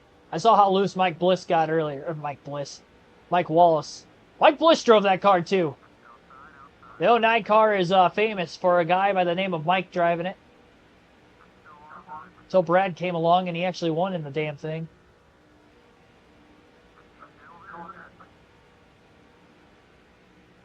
Trying to get by Labonte. Back into 29th again. Jeff Burton, who probably has quite a bit of damage from his wreck. Starting to lose the pack in front of him. Oh, I got tight. I got tight. A little bit of a hit against the wall there off turn 2 for Casey Kane. Haven't seen that much out of us here today. Actually, that might be the first time I think I have hit the wall in this race. I did scrape it in the duel a couple times. Maybe the first time in the 500. We had plenty of room with Bobby Labonte there. Actually surprised I was able to pull back around him still. He killed the momentum initially, but Labonte didn't have any drafting help, and we still had the 31 car in front of us. So 28th. Not close enough to give him the bump draft on the front stretch. I didn't have to lip, though, getting into the corner. So we run that top side of the racetrack. We'll give him the push down the back straightaway. Get him going. Get him going again. Now we'll let go. We'll try to make the pass. Thank goodness he didn't crowd us like Mike Wallace did.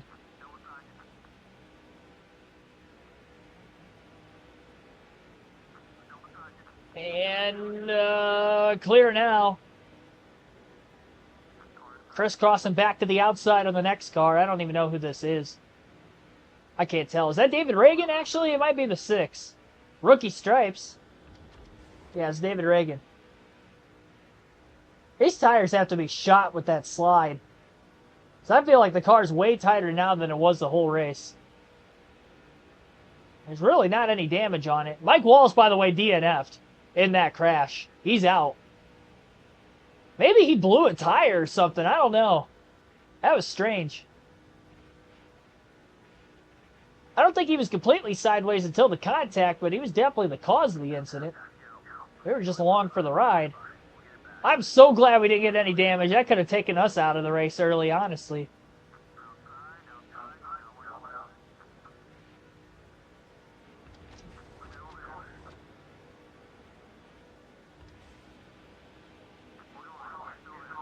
Trying to get clear of the 31 again, and did. Bobby Labonte, the 43, pushing us. Bottom lane, middle of turns 1 and 2. And I'll just pull back to the top for the moment, right behind David Reagan. We'll give him a push. Get him going on the back straightaway. He's going to go to the outside of Michael Waltrip in the 55. We'll stay with Reagan for now. Won't bump draft him in the corner. Now we'll move back to the bottom where there's the hole in front of Labonte behind Waltrip. We'll follow the 2-time Daytona 500 winner, Michael Waltrip. I think that's a good car to follow in the middle of the pack here. He's well equipped. 3 career Daytona wins, 2 in the 500. All of his career cup wins and points races on super speedways.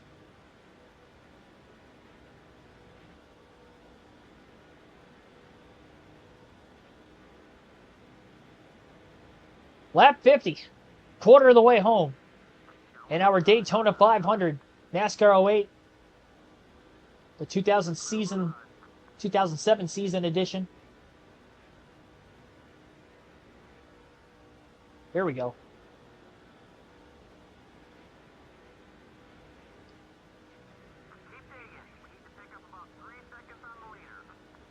This is so hard to get the run needed to make these passes. We got the 28th on the restart. We've gained 2 positions in around 10 laps. To the inside of Waltrip. Labonte's on the high side, though. Trying to side draft this 55 car a little bit. Don't want to make contact with him, though. And we'll have Waltrip cleared into the next corner.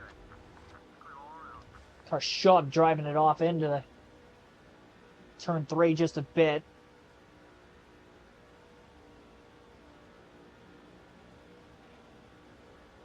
Oh, yeah, we've definitely hit speeds over 200 miles an hour. Kurt Busch is leading the field. This is the first time I've seen him out in front. He's been towards the front for most of this race.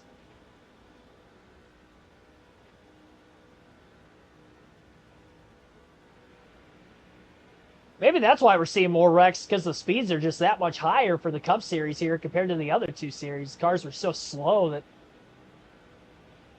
It's like a major problem for something to happen. I mean, it is wild. We've had 4 cautions already.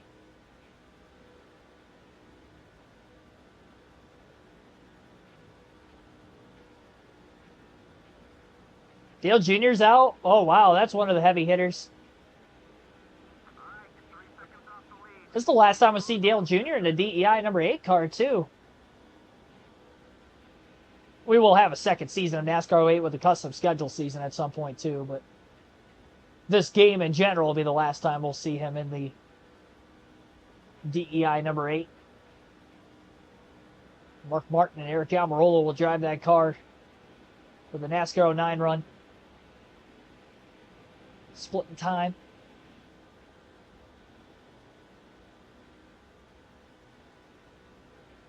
Yeah, so 4 cars are out of the race already. 3 engine failures and Mike Walsh wrecked out. No way. Is that David Rudiman leading? Oh, it's AJ Allmendinger. It looked like the 00. It's an 84. That graphic did not make it look like it was an 84. AJ's got a quick car. He's been up in the top 10 not only this whole race, but he was top 5 the whole dual race. Denny Hamlin's still up in the top 5. He's been great through the duel and in this one as well. Obviously, Kurt Busch was leading moments ago, and he won his duel.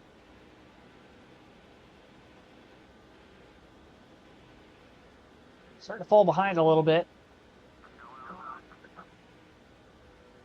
Staying with Jeff Drayton in the 66. Oh, got tagged in the left rear. Walter might have bounced off the wall back behind us. We're still good. We kept our foot in it. Drove right out of that.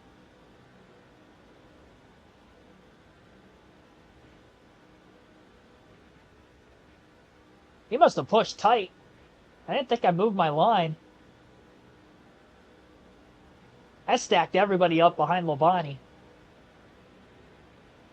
Now it's just a 4-car group, and Labonte's starting to lose us too.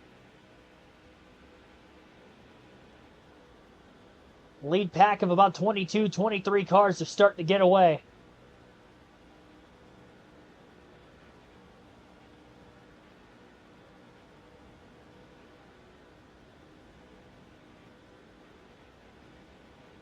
Johnson's up inside the top 10 after the early incident. Kurt Busch, who was leading not that long, goes back to 8th. Big block by Jeff Green on the high side, entering the corner. Bonnie going to stay up high initially. Kane has to go down and block him to the bottom on the yellow line now. Trying to get a run on Casey Kane. Or with Casey Kane.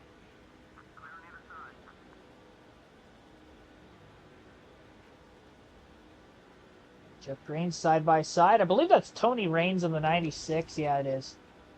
So we got Raines and Green. Door to door. 3 seconds off the lead ourselves now. I want the bottom. Labonte wants the top, apparently. Draft with Jeff. Oh, man, he just got so far out ahead of us. Tell you what, you get side by side in this game, too. I feel like it really slows you down.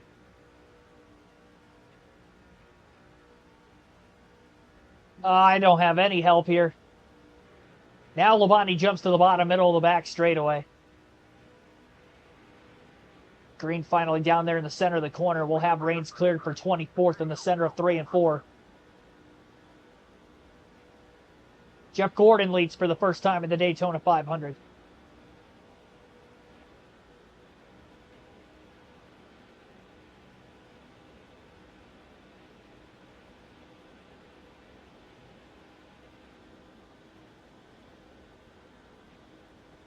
A lot of big names in the middle of the pack. Tony Stewart, Ryan Newman, Jimmy Johnson. All between positions roughly 13 and 19.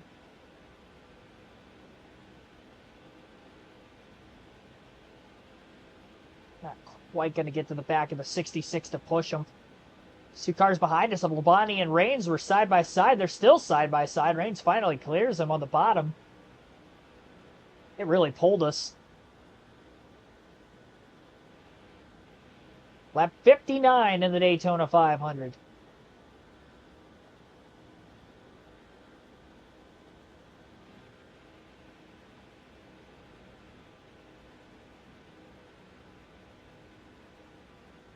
Past halfway through the fuel run.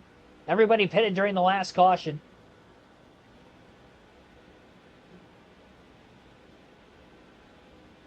Two cautions to go, excuse me. Not the last yellow.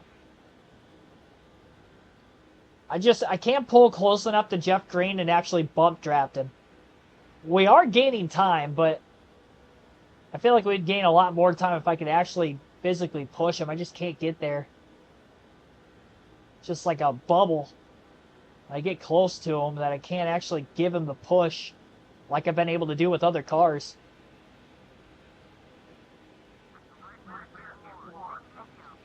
Right rear starting to wear a little more.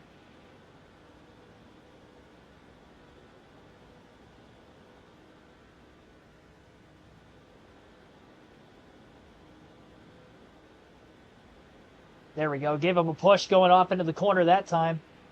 Right in the center of it, too. Held a very steady wheel. Clint Boyer in the 07. DirecTV Chevrolet for Richard Childress Racing. Up on the high side. I wonder if he's going to end up finishing upside down in this race just like he did in 07.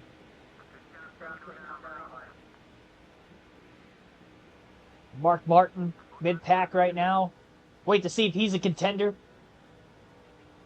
Jeff Green's moving. Big run for Casey Kane in the 9. Oh boy, a little contact. A push to the back of the 2. Whoa, big block, big block. Well, Mark, I felt that touch and I got a little loose. Not gonna lie. Oh man. It didn't look like much, but I got loose. There was a handful. Trying to keep as steady of a wheel as possible. The bump drafting's getting a little aggressive. Ricky Rudd in the 88 going to get past. We're up to 21st. We're finally starting to make moves. We're in the lead pack.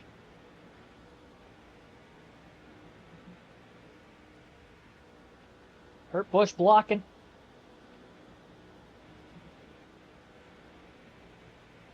Oh, Kurt. Big block. That's kind of what I did last lap. 2 laps ago. His run got stalled out by a block by Jeff Green in the 66. Got our teammate Scott Riggs right there, but we're going to clear and try to get to the bottom in front of Ryan Newman. That's not Kurt Busch. Oh, my gosh. Keep saying Kurt Busch, Ryan Newman. Every time I see a powder blue car, I just automatically assume it's Busch. Got 2 of them behind us. You got Boyer. Boyer's even got a similar scheme to those guys, too. I do think Newman's got several schemes in this game, so he won't always be in that car, but I do like that, though. I need to get a die-cast of that Newman scheme. I got his original Alltel Dodge from his rookie season in 02, but I need to get that powder blue car. That's probably my favorite Newman scheme.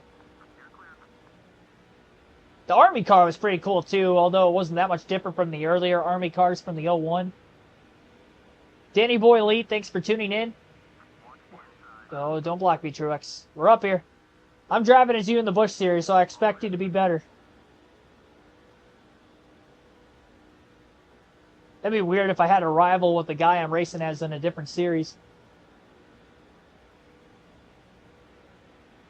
Jeff with the top 10. Got to get up there first. Come a long way. Oh, late push on Truex, but it launched him into the corner. What a shot.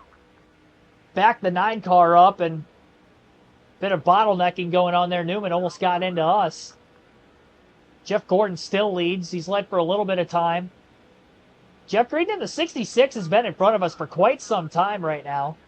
He's going to get a quick push on the front stretch from the 9 of Casey Kane. Another one. And we'll back off going into turn 1. We want to push him too deep into the corner there. Trying to get this single file line going to the back of the leaders again. Green looking to the outside. Casey Kane going to look to try to get underneath of Jeff Green as he drafts behind Mark Truex Jr. in the 1 car. Side by side, big push to the back of the 1. Kane clear of Green, center of 3 and 4, and we're up to 18. Restarted in 40th. Got to 28th. Immediately getting up to speed on the restart. 29th, actually. That's hard to believe. In almost a full field run, I've only gained 11 positions. It is so hard to pass in this game at Daytona.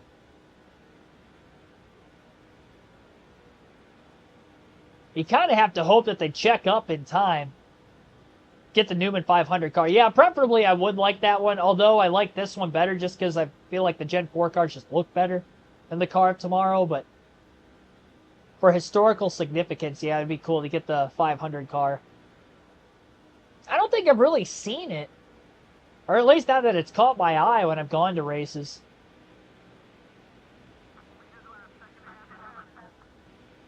If I see it, I'll definitely get it. Tony Stewart right in front of Truex. Kind of leaving some of these guys behind us in the dust again. Newman falling back with several others. Third of the way home in the Daytona 500.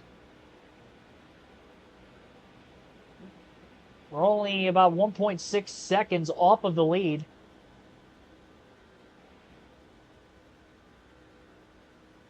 Jeff Green just got in front of Newman. He's leading that pack, and he's drafted up to us. Jeff Green's got a quick car. He pulled off an upset at Texas, actually, last week in the chase as a non-chase driver, and here he is in the Daytona 500 in a completely different game, and he's showing out again. Although he's in 19, so I wouldn't say he's necessarily showing out, but for where we're running mid-pack, we've been around him for a lot of this run. He's making moves. Can't complain about that. He's reeling us in, too.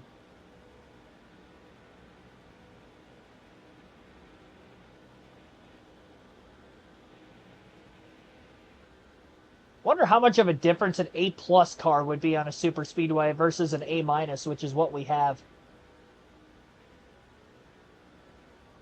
We're 2.2 seconds back now. We've lost quite a bit of time over the last couple laps alone to Jeff Gordon and the rest of the leaders in that top 15. It would be at the front.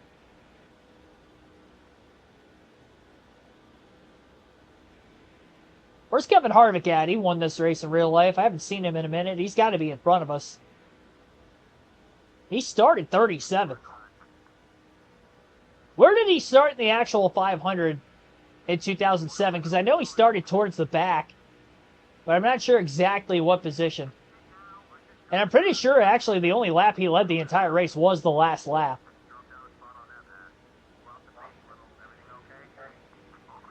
He was running, what, 7th when they came to the white? Newman getting around us. He pulls back to the inside of Stewart temporarily. Stewart cuts him off in the tri-oval. Right back to 19th again.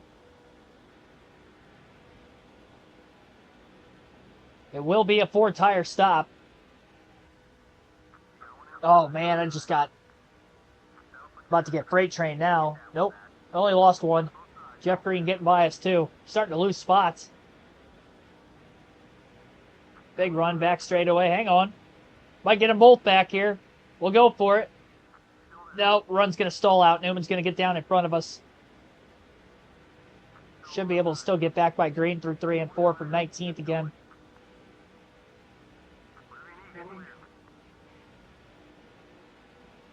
Randy Bowman, thanks for tuning in. 39, thank you for that. So he did start pretty close to where he actually did. It's one position off. If he would have DNF'd a little bit sooner in the duel, he could have started 39. They're getting really racy at the back of this lead pack, and we're starting to catch them a little bit. Contact with Newman. I pushed right in the center of the corner. Still hanging on the back of Stewart's draft off of the exit of turn 2. We're still 2.4 seconds back, but the back of this lead pack has separated a bit from the leaders. Not by much, but you can see a bit of a gap between, it looks like, the 5th and 6th place cars. We're going to see guys pit any lap here. We should have an advantage getting up to speed, like we did in the duel. I don't know what that range we have to be within the leaders, though, to be able to come out with the lead. We're going to have to make a 4-tire stop. It'll only be the second set, so we're looking fairly good there. It was smart when I did pit to go fuel only, even though in hindsight we ended up obviously losing track position with that. We haven't had to pit under green yet. Everybody pitted during the third caution of the race. That was the first 4-tire pit stop, and now we've got cars pitting. We're going to lose some drafting help in front of us. Oh, trouble! Tony Stewart checked up big time. Major damage on the 9. Wow, that was so fast. I thought he was pitting with him, and then he bailed out at the last second. I almost done did it right there. The back of the car came up off the ground. Well, that's our 5th caution of the race. Lord, Lord, Lord. He checked up so quick. I thought he was going to pit with him, and then he just drove up the racetrack like he wasn't going to pit. Everybody's going to be pitting now. We got a lot of damage to repair. We're going to lose some time anyway here. I don't know that I can make it on fuel. Oh my gosh, we're wrecking under yellow. Who is that? Denny Hamlin that just got sandwiched between cars? It was a black car of some sort. What a crazy Daytona 500 this has turned into. Yeah, that hurt. That's going to hurt the speed quite a bit. Did I get hit from behind? How did I get damage to the back of my car? That happened so fast. It doesn't look pretty. Gordon's leaving his pit box right as we're going in. I wasn't that far back in the pack either. We were still around 20th, give or take. How many spots are we going to lose here? We got a lot of damage to repair.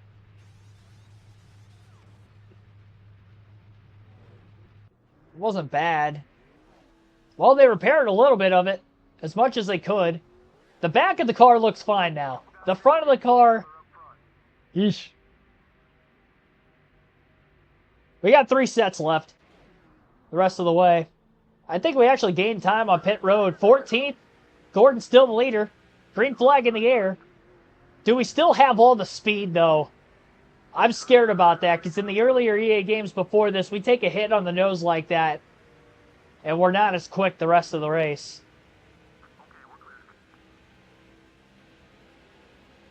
We'll just have to make sure we go higher next time to try to miss something like that. Back up to 9th. Lap 76. In the Daytona 500, we still have yet to see green flag pit stops. I definitely got the worst. Only they would have stopped. He didn't stop, but he definitely slowed down significantly.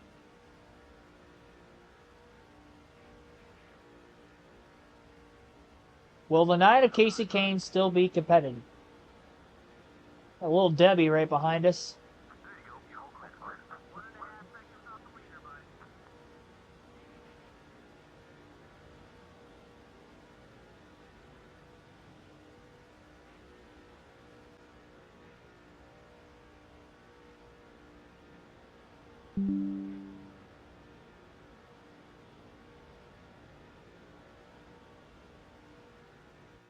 Pause it for a quick second. I think I'm lagging in and out.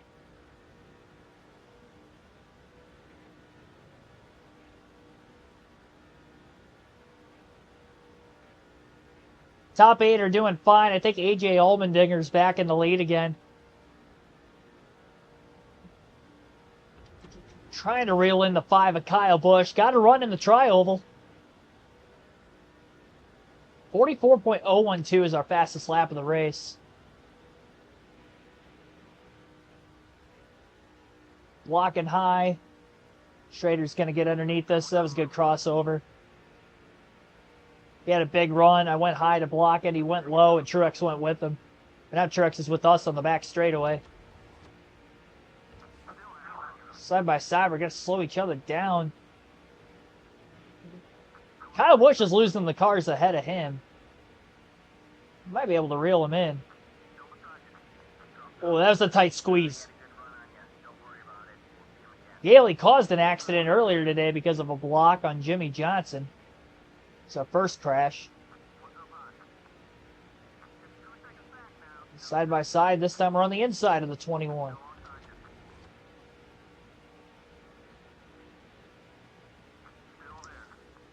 All clear for 9th.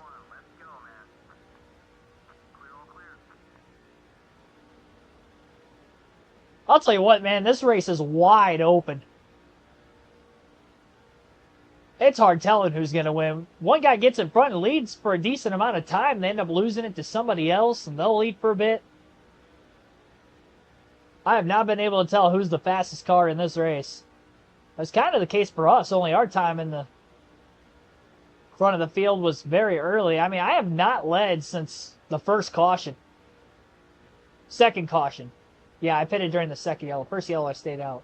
So right around lap 20. It's been too long since we have led. If we can find a way to get back to the lead and lead some laps, though, we still might have a shot at leading the most. Denny Hamlin's right behind us. He's got a quick car. I'd like to follow him. I like this interstate battery scheme on Yaley's car. It's definitely different from what the Labonte years were.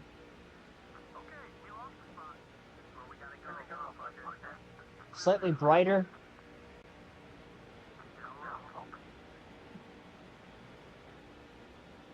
All right, J.J. Yaley it is. He was quick in the Busch race before he wrecked. He's ninth for a reason, I guess, in the Cup race. He's in Joe Gibbs' equipment. I have to trust it. Big push going off into the corner. We're catching two of them. Kyle Busch passing somebody. Yeah, they're running side by side and slowing each other up a ton. Casey Kane's going to make a move on the 5-car Kyle Busch. At least a draft behind him. Get out in front of this 18. We're definitely quick enough to stay with these guys now. At least these two. It's probably the most spaced out we've seen in the front of the field all day.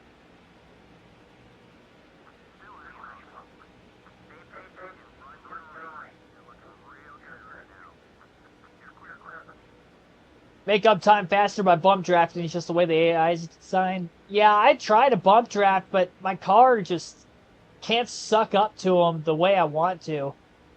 I'm bump drafting when I can, but I fall so far behind at times, and it takes a lot for me to actually get back to them again. And I don't think the damage on the front of the race car is going to help things either when that comes to trying to draft up closer to the cars in front of me.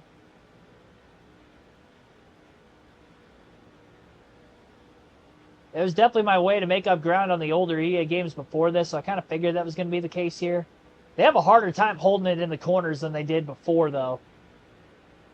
Even if I hit them square, so we really only can do it on the straightaways. Seems few and far between. Now it's starting to look like the first half of the actual 2007 Daytona 500, slightly spread apart. The only difference is it's not Tony Stewart, Kurt Busch at the front. Harvick's up to 5th.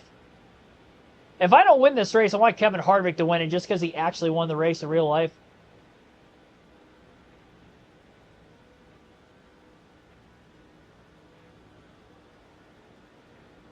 If I don't finish second behind him, I want Mark Martin to get up here, but I don't think he's really been in the top 10 at all in the race.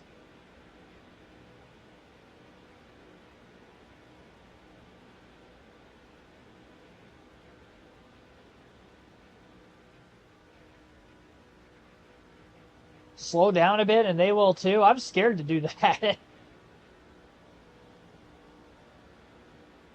I mean, I could get the push from behind, I guess, because I'm definitely feeling more of a push in this game with the cars behind me than what I ever had before. Truex looking to make this pass. It's not going to complete it, though. Run side by side for too long. I don't think I'm going to be able to keep up with Busch. Come on, Denny. I'm going to clear Truex. I want Denny to get in front of me. Oh, we got a couple cars that might have gotten against the wall getting into turn one. Stacking up the outside. Don't block me up here. I'm going for it. Look out. Is that Mike Bliss? Or I keep saying Mike Bliss. I see that car. It makes me think of Mike Bliss, not Mike Wallace. Mike Wallace is very slow. He was out of the race because he had crashed out earlier, and now he's back in, so he is just holding up the pack. I thought somebody got against the wall. It was actually him holding cars up. So it's just like the EA games prior to this, where we're going to see slow cars on the track at times, and Mike Wallace is going to be one of those guys.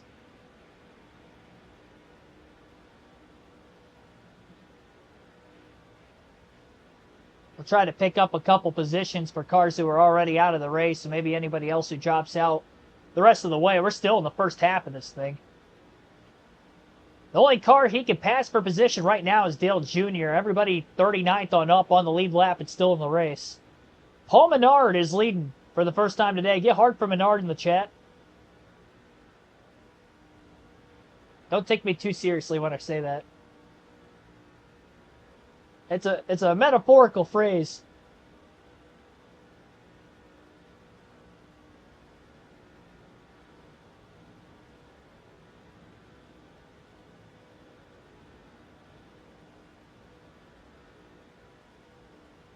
Dale Jr. might be out, but Paul Menard will bring it home for DEI. That's the exact DEI car these fans wanted to see in Victory Lane anyway. Paul Menard.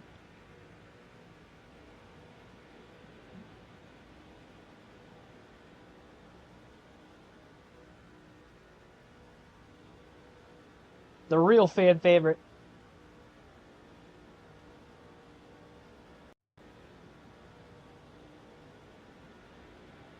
Those top couple cars are gone. Is this AJ? Yeah, it's AJ right in front of us. He's a good car to follow, too. He's been quick. That share draft probably killed me. I did it right when I was directly behind him.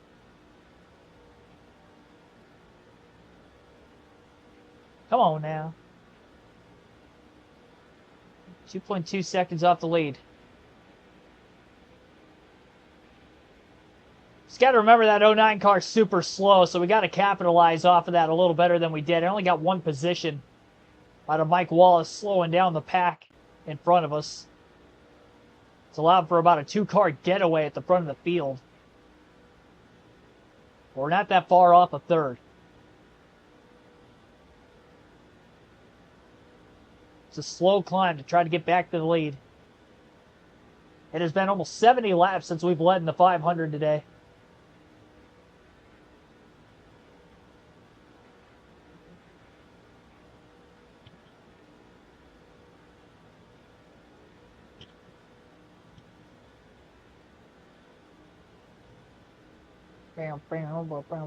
Kyle Busch down on the apron. That's how Yaley wiped out in turn 2 in the Busch race yesterday. You got to run. There's a lot of Hendrick cars up here. You got Busch, Gordon, Johnson, all in the top 7. Another run for Casey Kane on the Toyota of Allmendinger. I wanted to go high.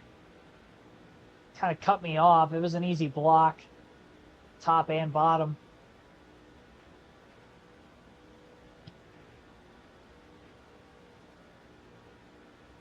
Ah, man, I need a drink. Really didn't feel like pausing it there. Car behind me had to run. Thought I was going to have a second to take my left hand off the controller. I feel like it's a lot easier in this game to kind of center the car up on the straightaways. For me, at least.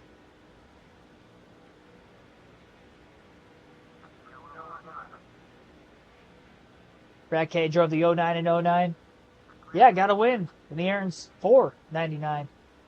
A lot of 9s there. I still always think back to Mike Bliss wrecking in the All-Star Open that one year when Brian Vickers took him out trying to race his way in and he barely missed it. That's what I think of the '09 car.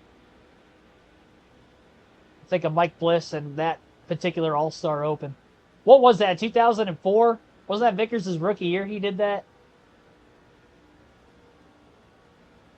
Just dumped him. Mike Bliss over the radio. Did we get in? No, we did not.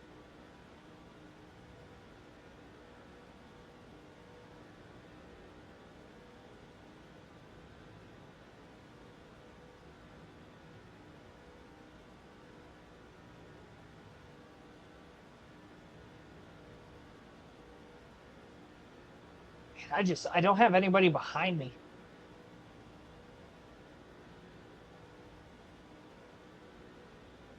We're not going to catch that '09 car as quickly as what we were catching the slow cars in NASCAR '07. I feel like the slow cars were extraordinarily now. That wasn't the case in the earlier games. We'd be catching them every dozen laps or so, but it's been a minute. I can see him on the track map. We'll definitely be catching him before we pit again. Halfway out of gas this point in the run. Again, everybody pitted under that last caution for fuel and tires. Did Denny Hamlin drive his way up to third? I think I see him ahead of us. There's a black car up there, it looks like. Tell you what, Hamlin might win this thing, honestly. I think Harvick's right behind him. In fourth. Hamlin looks like he might have the fastest car. He just hasn't led yet. Yeah, he is up to third. This is before he was really good on the super speed. Well, I guess he did win a bunch shootout in his rookie season here at Daytona, so he's won something before this actual '07 500.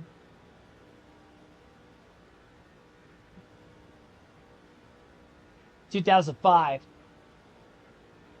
So it wasn't quite Vickers' rookie year. All right, we're going to end up catching the '09 car of Mike Wallace probably sometime next lap. Maybe on the back straightaway next lap.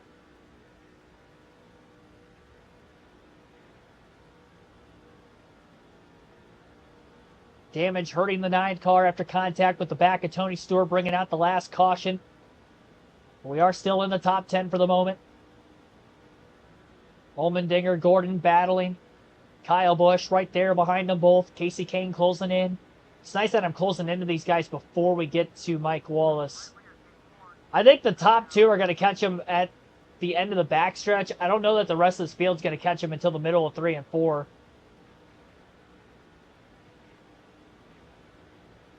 I'm ready. Oh, they're splitting him up there 3 wide. He kind of got out of the way as much as he could, I guess. Here they go. Slowing up off turn 4. Casey Kane's going for it down on the bottom. Oh, boy.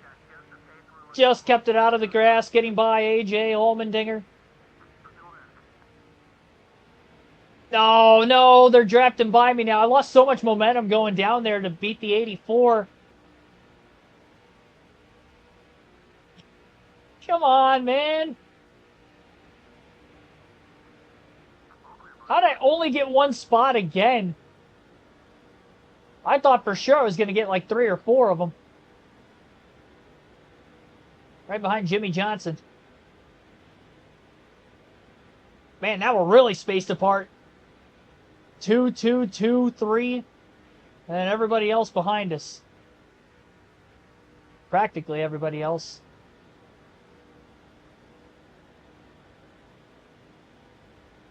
Still only 2.7 seconds off the lead, though. Vickers was a rookie in '04. Yeah, I knew he was a rookie in '04. I was thinking that the All-Star Open I was thinking of was in '04 also, because I was thinking he was a rookie that season. Of the Open that he ended up doing that. I was off. Off by a year. Yeah, Pamela was a rookie in '06. Move to the inside of Johnson, but I don't think we're going to be able to get around him.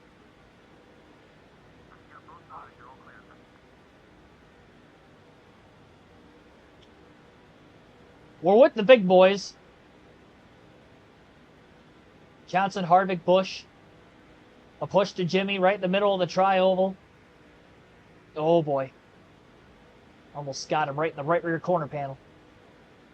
Kind of moved up on me right after Harvick blocked him. It's going to be a 4-tire stop when we go to make the next pit stop again. It will be after halfway before we make it. Back straightaway and a run here for Casey Kane. Gonna have to follow the Hendrick duo of Johnson and Busch. Come on. Gotta make this pass. AJ, get behind me. He's staying behind Harvick. Trying to get the pole. Front nose damage is hurting. But we are clear. For 7th on Kevin Harvick. AJ finally follows us right in the middle of 1 and 2. Johnson and Busch got out of line just a bit. Off turn 2. They still kind of are down the back straightaway.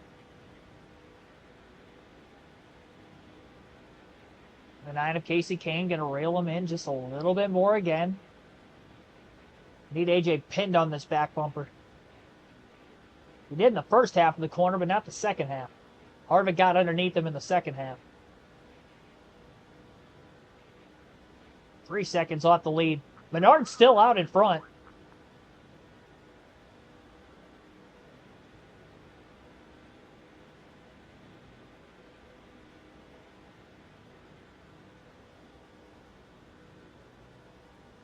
Yeah, they definitely got to get the duels back in NASCAR 25. I miss running those. Didn't get that with the Heat games. Or NASCAR 21. It's so weird. Like, even in the career mode, you couldn't even race the duels. I can remember in these EA games, you could still run the All-Star race there. You just couldn't do it in the season mode. You can run it as an exhibition in 05, 04. So we still kind of had it on our season mode just because I could just run it as an exhibition. But I can't even do that anymore. Although I haven't checked for 08 or 09. I'll have to check that before we get to Charlotte for the 600 race. I definitely know it wasn't a thing in 06 and 07.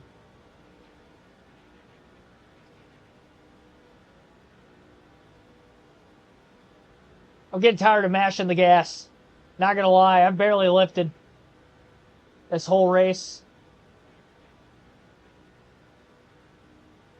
My fingers are failing me. No! We did not need that again. Caution is out. I moved down on him. Harvick was there, and I moved down to block late. Oh, boy. I kept it off the inside wall, barely. Damaged the back of the car again. I didn't realize I'm still missing a front bumper. Thought it was on the car still.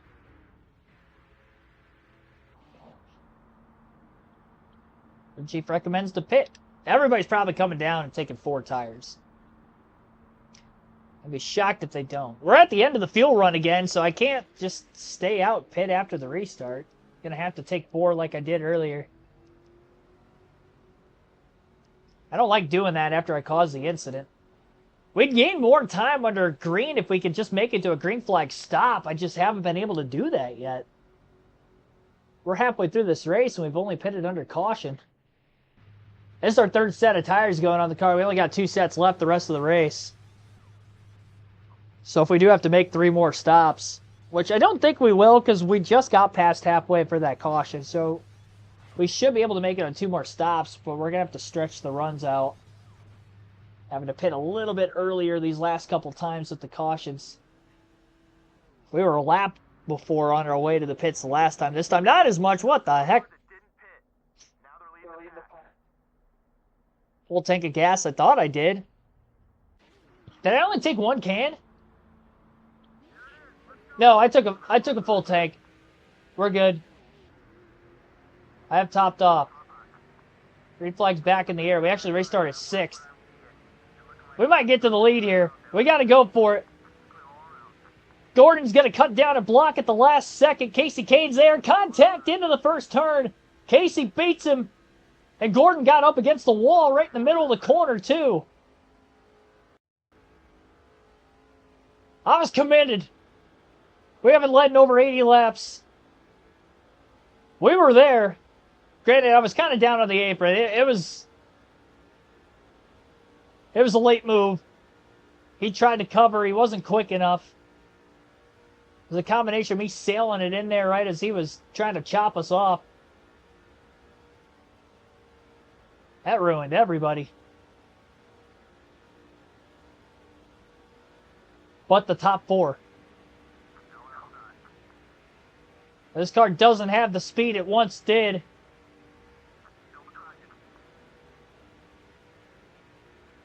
Door to door with Jeff Green, who is at the front of the field. No surprise, he's been quick. Green's been quick all race. Gordon fell to 23rd on that restart. He's going to be ticked. He is going to be so mad at me. I honestly, like, it was a late block by Gordon, but I also had half my car on the apron in return one. It was really a racing deal, I think. It's just as much my fault as it was his.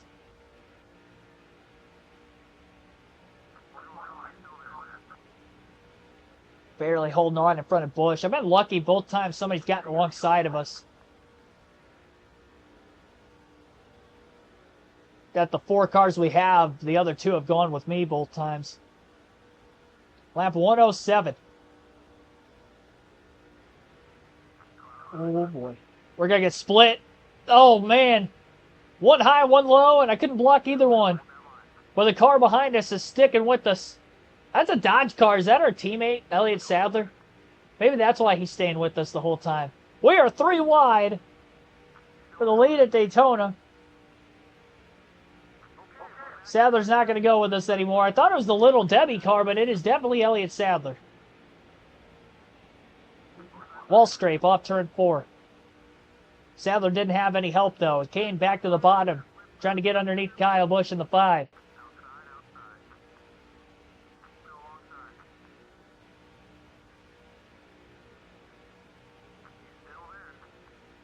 I wonder if Gordon's going to be able to drive through the field, though. I mean, he led for a lot before that last caution. It hasn't been a perfect race for Kasey Kahne by any stretch of the imagination, but we're trying to hold on here at Daytona just past halfway. We went over 85 laps between leading in this race. It was a long fight to get to the front. I know how badly damaged the front of this car is, so knowing the element, I had to go for the lead on that restart because I wasn't sure when we were going to get another chance, even though we still have about 90 to go.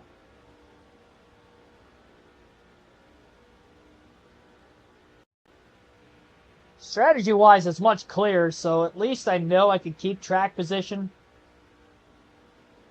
by staying out of the pits until I know we're in those final 2 windows. It's definitely going to be a 2-stopper the rest of the way.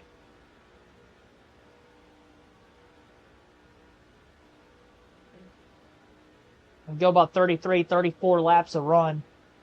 The pack is bunched up together again. It was 4 cars there for a moment. We are going to be catching Mike Bliss at some point. I keep saying Mike Bliss. I probably said Mike Bliss more than Mike Wallace this entire stream. It's the wrong Mike. I'm stuck in 2005. I guess we're only 2 years removed. Busch is there. Floated a little off the bottom. Door to door. Squeeze him. Locking Little Debbie high. Locking Tony the Tiger down low. Debbie's going for the lead again. And here comes Tony. Oh, wow, Dave Blaney's up here. I think I see the Caterpillar Toyota down behind Menard on the inside. Look at the freaking... What is this? We've got Paul Menard, Dave Blaney, Kenny Schrader. Jeff Green all up in the top 6.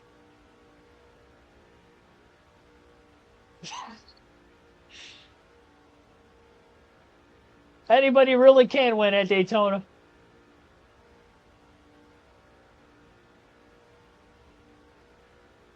There's so many guys at the front of the field here who have never won a cup race. Even if you think about it, no, Kyle Busch does have a couple wins.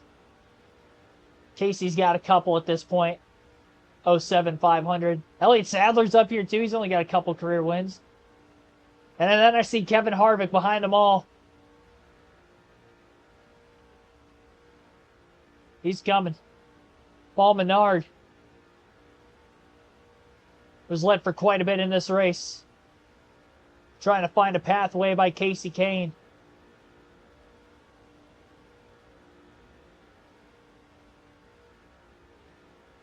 Casey's blocking.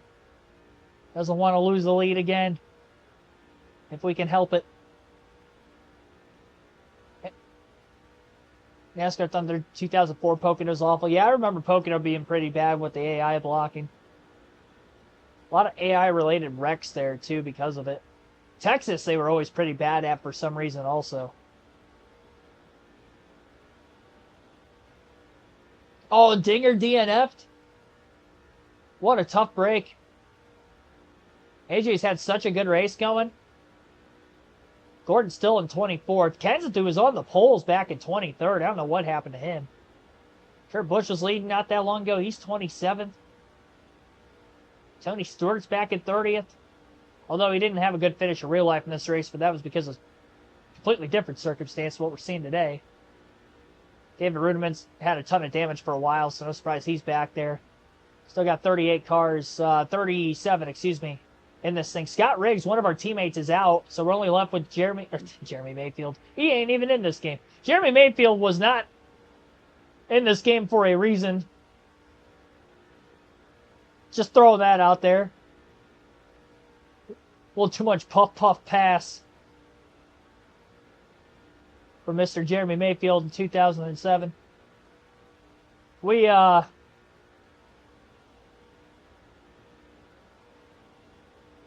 Elliott Sadler in the 19. Here comes the 09 of Mike Wallace. I got it right this time. Kyle Petty's in 11th. I'm telling you, everybody's up here. All right, pick a lane, Mike. Wallace taking the bottom. Kasey Kahne up high. Oh, man. Get out of the way, Mike. Get out of the way. Oh, he's going to wreck everybody. Good grief. We're good. Now everybody's got to get their speed back again. What was that? I don't like this one bit. Jeff Green is going to benefit from this the most. Oh, stay with me, Elliott. All right, we can get back down to the bottom. He's still holding everybody up. I thought he was just going to stay where he was on the bottom. He second-guessed himself. I like how everybody slowed down so much. Jeff Green didn't get by there very cleanly either. Oh, what happened? Oh, okay, Sadler's up high. I was going to say, I didn't see him into the rear view. Jeff Green and Kasey Kahne for the lead in the 2007 Daytona 500. Kevin Harvick, the actual winner of this race, is closing in. Kahne is clear, block high. Harvick looking to the inside of the 66 again. I'd like to get Sadler back up here if possible. I don't think I have a lot of say in that, though. Our speed's still all right, honestly, with the damage looking at the speedometer. We're leading the pack at 191 miles an hour on the back straightaway. 192. Entering turn 3.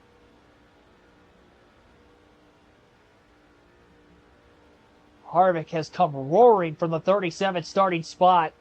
I don't think he's led yet. Real life, he only led the final lap of this race. So he's going to have to wait about another 83 laps before he can lead. Clint Boyer's up here. He hasn't been on his roof yet. They don't have the Jack Daniels car in this game.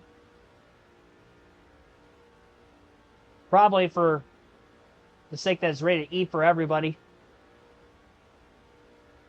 Dale still got the Budweiser scheme with the name Dale because that was pretty much all he ran in his DEI days. So that's a little different. Same thing with the Coors machine with Stremme now, Marlin before, although I think he does have a different scheme too. Harvick down low. Had a nice run off turn 4. Casey Kane's going to lead this lap of the line, but Harvick's got a run. He's looking for the lead. Coming up on 80 laps to go. We're in the... Well, I guess no, never mind. Got to get closer to probably 68 to go to get in the window to make it on 2 stops. So if caution comes out around right now, we're definitely staying out.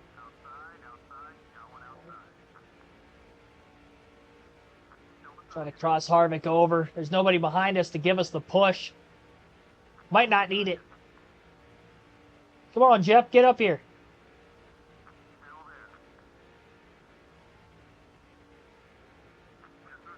There we go. Just had to kind of crowd him a little bit. You know, not actually hit him, but not give him a lot of space to make the corner at the same time.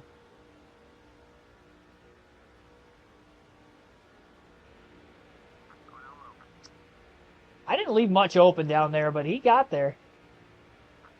Ken Schrader's been towards the front for a lot of this race too, really. He hasn't led hardly at all, but those Wood Brother 21 cars, both of them, had speed. John Wood, unfortunately, DNF'd early after qualifying second. Well, they both had speed. I really don't want to fall out of second if I can help it. Schrader is there, though. Nice pull with a run off turn 4. Casey Kane going to try to get back after Kevin Harvick. Looking low. Come on, dig, dig, dig. Oh, boy. We're good. We're good. He's still in second. Probably bottlenecked the middle of the pack up quite a bit. I had more room. I could have went lower. He crowded us, but I could have went lower. That's kind of the same deal with Gordon earlier, honestly. Only it was just higher up the racetrack. We're not going to make it through this race without a wreck. There's no way the way we're racing at the front of the field right now. Still got 80 laps left. It's the Daytona 500. Menard's back in the mix. Look at this. Look at the rear view mirror. It's just cars everywhere. 2 and 3 wide all the way through the pack. There's a slight gap on the track map right in the tail end of the field. There's a couple cars straggling back there, but it's got to be 30-plus cars up in contention. Green almost spun himself off of Paul Menard's front bumper. We went down to block the 66. He went down to cover the 15, and they nearly touched. Harvick got put in the sucker hole, I think, because now all of a sudden when he was in second, he's back to about 6th or 7th. He's found his way to the bottom now.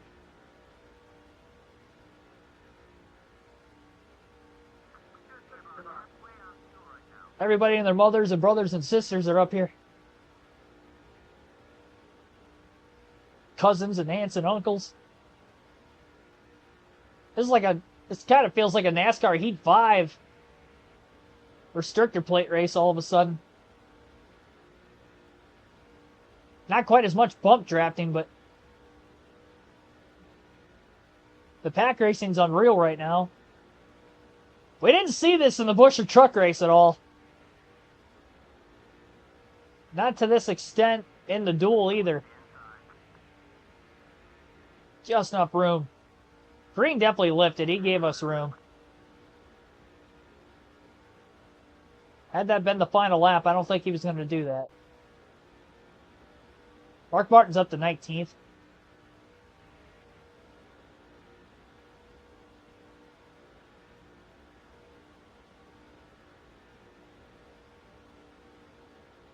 Jeff Green. Sure where to cover. Block high, a block low, a block high, block low. Harvick just drove up the middle between Yaley and Menard. I thought he was going to do the same thing between the 21 and the 66. That would have been badass if he did. We're a few laps away from catching the 09 of Mike Bliss again. Mike, if you're going to cause an incident, please just let me pass you first. That's all I ask.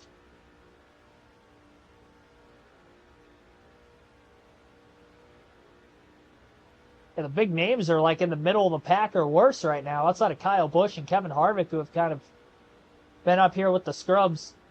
I guess Casey Kane, we're racing as, and Boyer not at this time.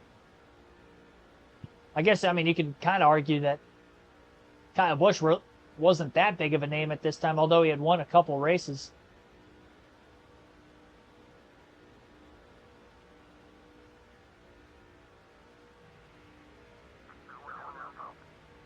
With a run. Side drafts Casey Kane on the outside. Door to door. Casey leads that lap at the line. Little donut on the right side of that 66. I think that was from the 09 and Mike will be side by side catching Bliss. Green's clear. Off of turn 2. Nice run off the high side. Plus the draft. A move to the bottom. Boyer going with him for now. Now he moves back up out of the way.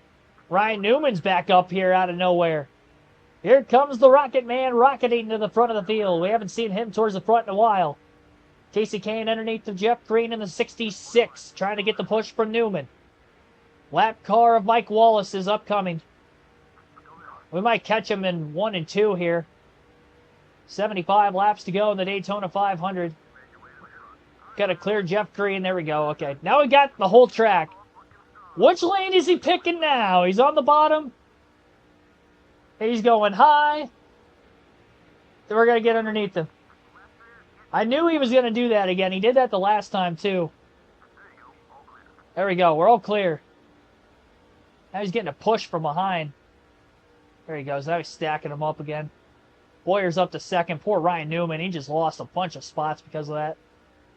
Hey, he's not too far back there. He's in 5th, 6th. 6th. Could have been worse.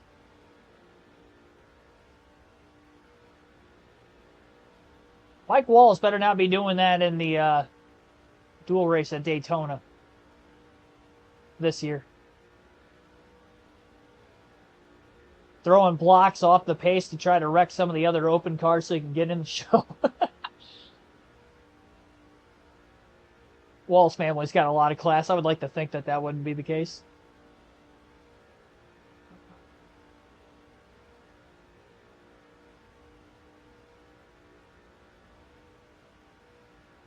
Not gonna lie, Kenny Schrader win would be awesome. We still got 2 more pit stops left, though. I don't even know that all these guys that are up here now are going to stay there.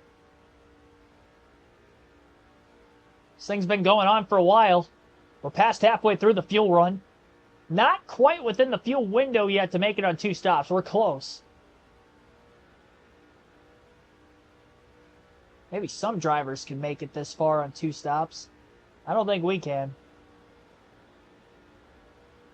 If we're going to catch any more cautions, I really hope it's not going to be right at the edge of a pit window, because I wouldn't feel too great about that. I just don't feel I'm saving much gas even in the draft in this game. I mean, all 3 series has been 33, 34 laps a run. Usually it's different between all the series. Oh boy, got a little loose off turn 4. Sorry, Kenny. Hang on to it, Kenny. He's going to lose a couple positions, but I think he's all right. Looks like he's about 4th or 5th now. I got loose off turn 4. I couldn't hold it. It's up in the marbles. Here comes Elliott Sadler, our teammate. He's covered the bottom underneath the Clint Boyer in the 07. Jeff Green with him still. A block up high on Boyer off the exit of turn 2. And a block down low on the 19.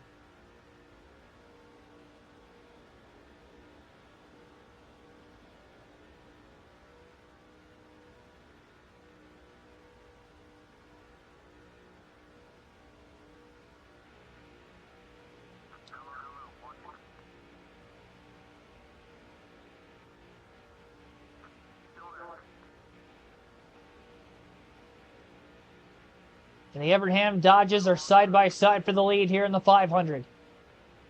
Wow, Denny Hamlin's back at 22nd. Where did he go? He's got one of the quickest cars, but he just can't go anywhere. It's probably gridlock back there. Sadler to the lead.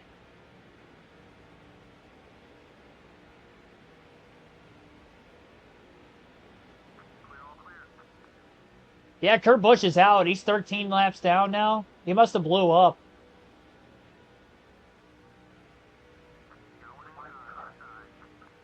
Looks like there's only 36 cars on the lead lap now. I believe that's all that finished the Busch race yesterday, and we still got quite a few laps left. 70 to go. Sadler leads. Jeff Green has been side by side with Casey Kane for second. Casey's getting freight train.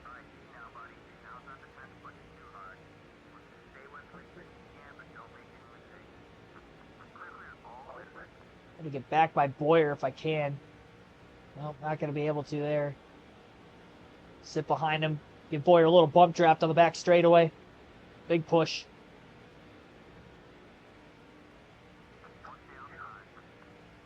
Slide underneath in the middle of the corner.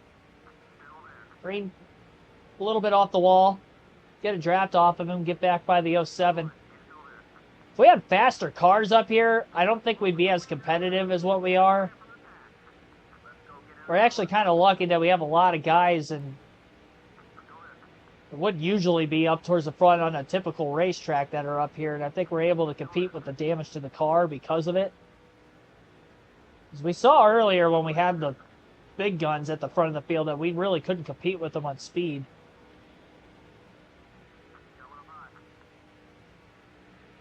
Oh man, that stalled out so quick. Boyer didn't go with us. Tried to pass us on the outside instead. Then he lost his drafting help right in the middle of 3 and 4, and Kane stays in front of him in third.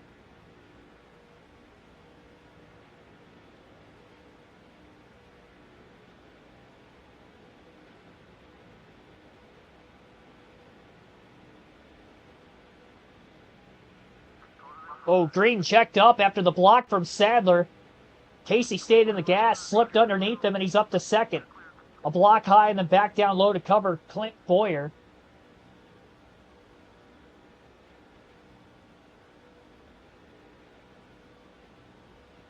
Now we're in that fuel window because we have 67 to go this time by at the line. For 2 more stops.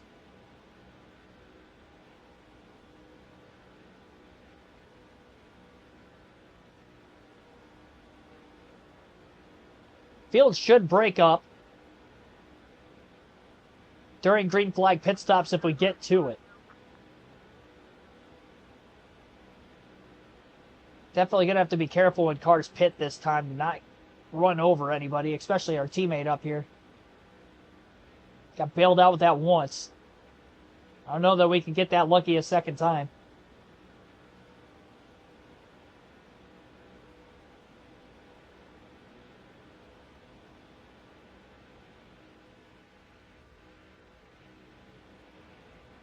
Kane just cannot get a run after Mayfield. I've messed up so many times over the course of this race. Good thing it's not an actual live commentary stream.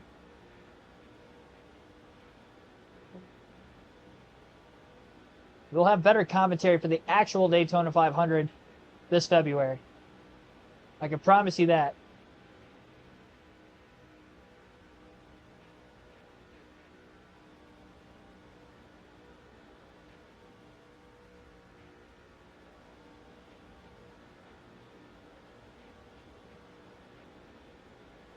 Sadler got a little bit out ahead.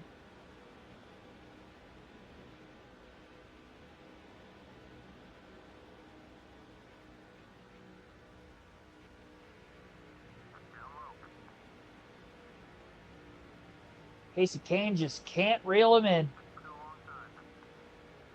Boyer trying to give a push to the 9. Well, the 66 of Jeff Green stays underneath him.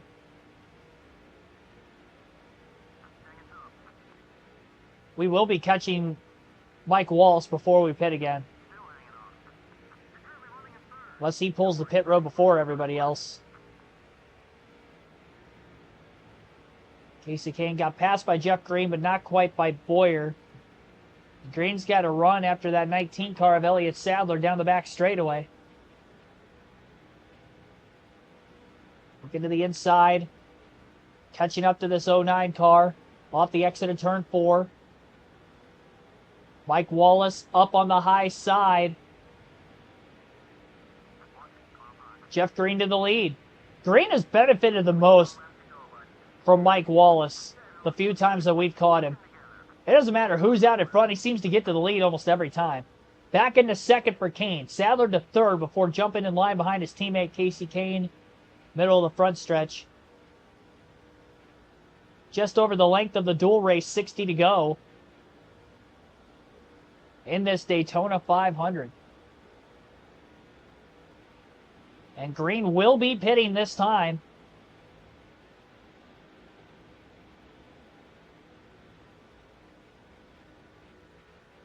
I'm going wide. I'm not hitting him.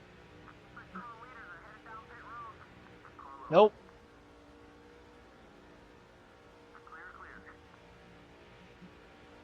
Oh, Boyer's going to steal a lap lead. I think that might be his first one. He didn't get it by much. He got shot out of a cannon right in the middle of that tri-oval. He was pretty much on the outside of Sadler the entire time. I don't know where he had to push from behind to make that pass. But he made it. We're going to pit with everybody else here. First green flag stop of the Daytona 500.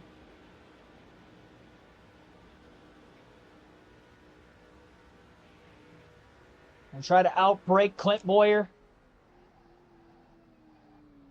It's going to be a 4-tire stop. There we go.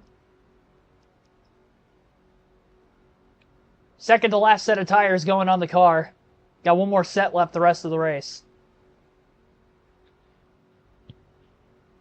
And one more pit stop still to make yet as well before we get to the finish.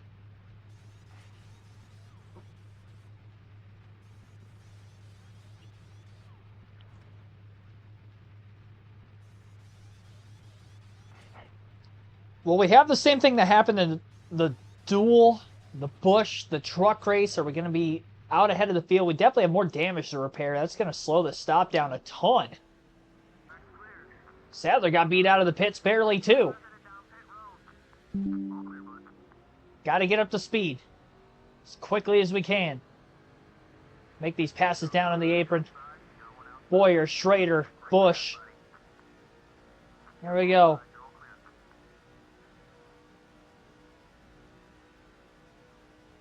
David Reagan's down on pit road right now, along with the top 4. How far out ahead is Casey Kane going to be? There were already cars that pitted before us that are up to speed, trying to overtake. Yeah, we're not going to be that far ahead. They're closing quick. Here comes Kevin Harvick, a block high. Green, who pitted the lap before, is also there. A block low by Kane, who's still trying to get up to speed. He's almost there. Yeah, we're not going to have that gigantic lead like we had earlier in the duel.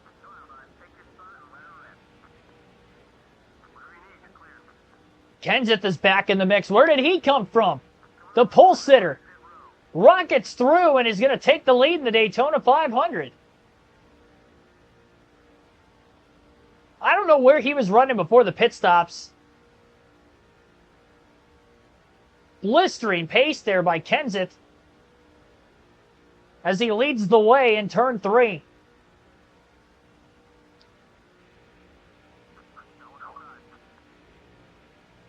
$60 to go at the line.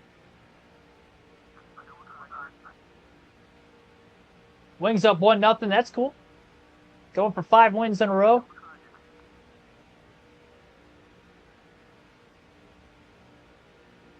You would think the pack is going to reel Kenseth in eventually. Although they didn't do that with me earlier in a similar circumstance. So And get in line behind somebody trying to push him. Had a tough time doing that since we had the nose damage, but we'll see what we can do. Push to the inside of Kane. Kane still got Ryan Newman. Now we got a lot more of the heavier hitters up here after the pit cycling. Push to the back of Green, entering turn 3. Kenseth, the 2009, 2012 Daytona 500 winner. Trying to get things done here today. Jeff Green, who has been so quick all Daytona 500 long, in second, has a run. Casey Kane, the drafting partner behind him. Kane going to give him the bump draft. End of the front stretch. Nowhere to go, though, for Jeff Green.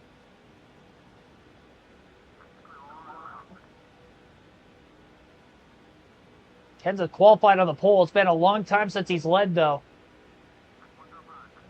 Big run for Casey Kane on the back straightaway as he gets to second, passing Jeff Green now.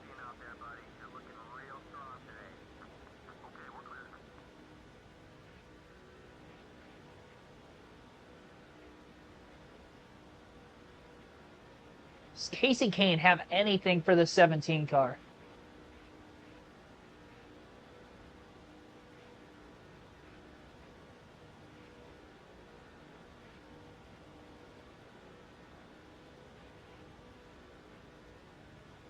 Can you intimidate in this game? Oh, you might be able to. Maybe we can get him a little loose.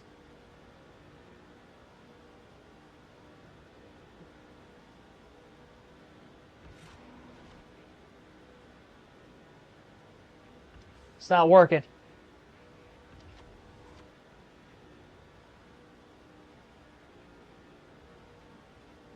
It doesn't help. Kenseth runs the inside down the straightaways, but I don't have a push because everybody behind me is running the top. They don't run the bottom until they get into the corners, so I gain a little bit of ground there, but not a whole lot. Busch is about to lose a spot to Newman. It's Kurt Busch, Scott Riggs, AJ Allmendinger, Mike Wallace, who wrecked and is back in, but he's many laps down, 43. Dale Jr., John Wood, Jamie McMurray, they're all out of the race.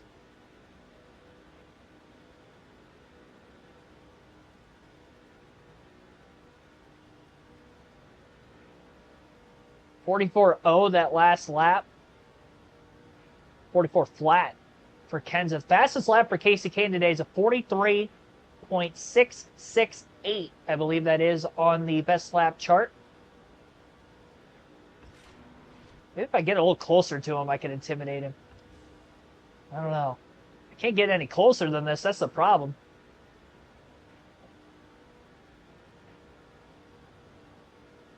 Come on, car. See, this is the problem. I was way more competitive when guys like Jeff Green and Elliott Sadler were up here, but now that we've got Kenseth back up here again,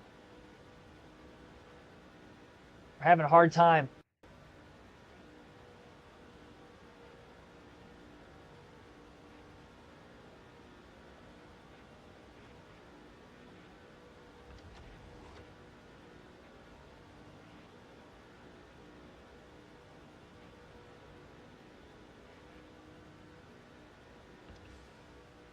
I'm going to let Ryan Newman go and try to draft in line behind him and see if we can catch up. Kenseth runs the top now. He's just mimicking my line. He gave me enough of a pole. I was able to stay in front of Newman still. Busch was up there behind me too. Now nobody's with Newman.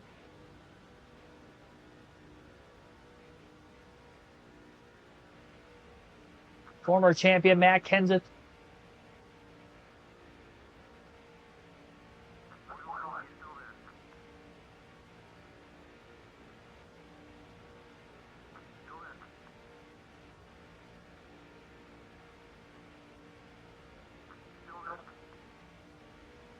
Kyle Busch is still going with this 9 car at Casey Kane. Now Ryan Newman is clear. And the Dodgers down the Ford. There we go. Yeah, Newman's got a pole. And he's going to get a push, too. Big run for Ryan Newman in the 12. Where does he go? Looks to the inside. Big block by Matt Kenseth. Casey Kane was all over the back of the 12.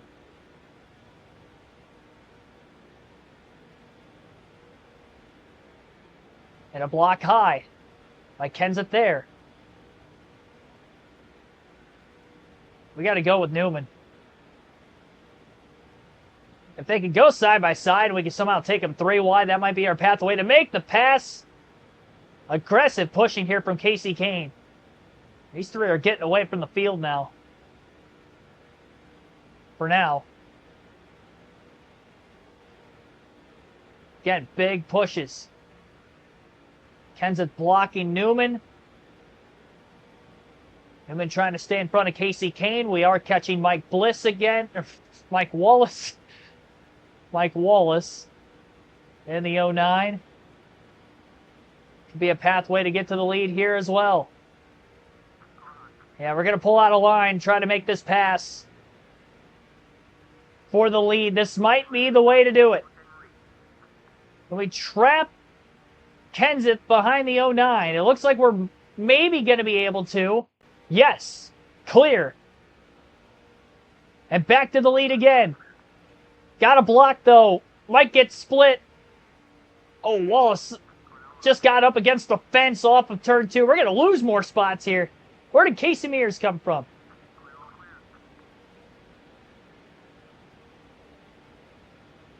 We're right back into third again. It's a different set of cars up here, though, now. Is that Newman or is that Kurt? No, Kurt's out. So you got Kyle Busch and Ryan Newman.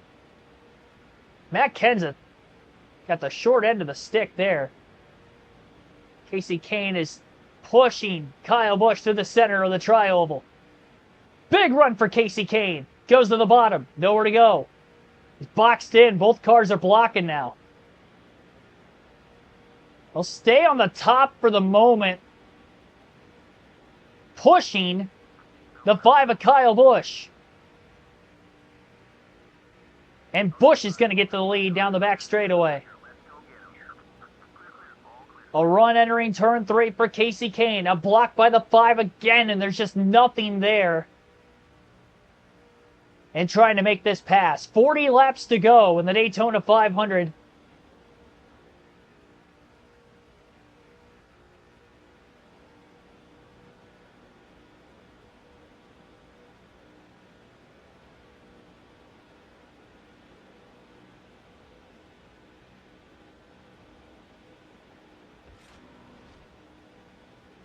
Wonder if we can intimidate him from this close. Nope. It's not going to work either. Got a big run. Might have to try to get down to the apron if we have enough of a run to try to get underneath him. Not enough straightaway.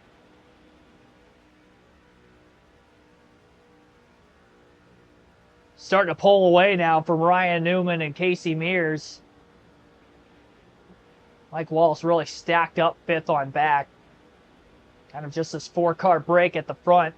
39 laps to go. Laps are winding down pretty quick. We're almost in the final fuel window to make it to the end of this race. Newman is going for 2nd again. Busch has been mimicking the line of Casey Kane. Newman barely clear. Newman's going to get the push. Big run for Casey off that high side. And the Dodges again trying to work together. Big moment there for Newman entering turn 3. Couldn't handle the push. Kane gets back around again. Slingshot by Newman as he regathers control of his car. Maybe got a push from Casey Mears as well. These guys start racing like this up here and everybody else will catch the top 4. Just got to make sure I don't get freight trained by all of them. Try to get back down to the bottom.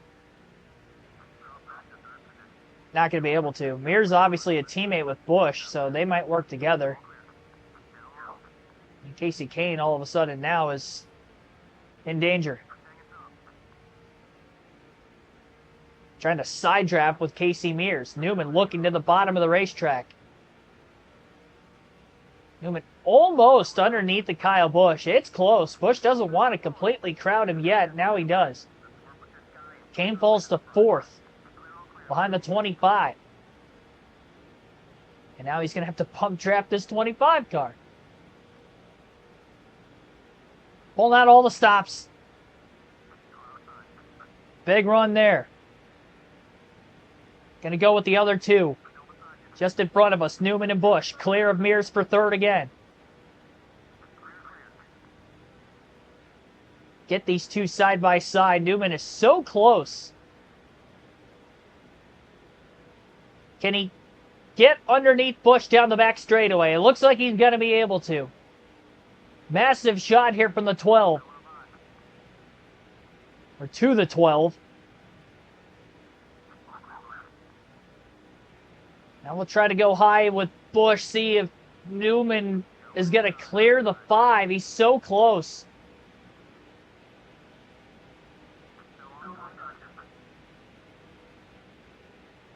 Two by two.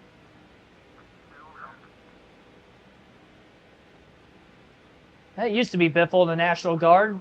It is the 25. We got 3 cars up high. Newman the only one down low. Busch doesn't seem like he's got quite as strong of a car. Casey Mears, who has not led in this Daytona 500 yet, up towards the front of the field.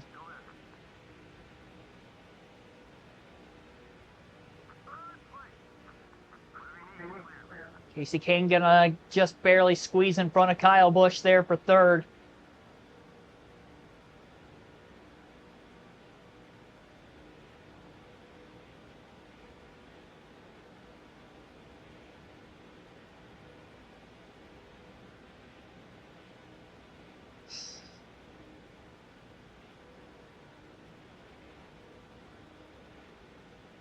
Oh, Mears looking low.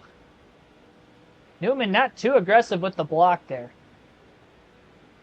Casey had a run, but he checked up. He's probably just going to let the 12 car get back down to the bottom. That's 3 versus 1 on the inside. Kenseth's starting to close in with Kevin Harvick a little further back.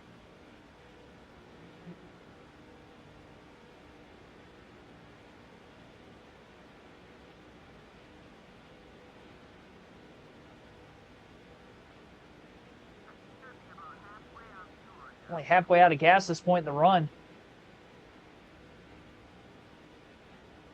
Final stop's probably going to come in the final 20 laps of this race.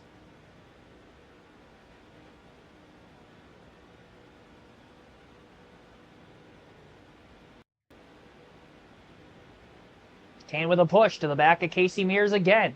Definitely nowhere to go for him that time. Just trying to keep the momentum up, really. Kenseth is back up here again. After getting stuck behind Mike Wallace, losing the lead, falling out of the top 5, he is back up in contention before the end of this fuel run.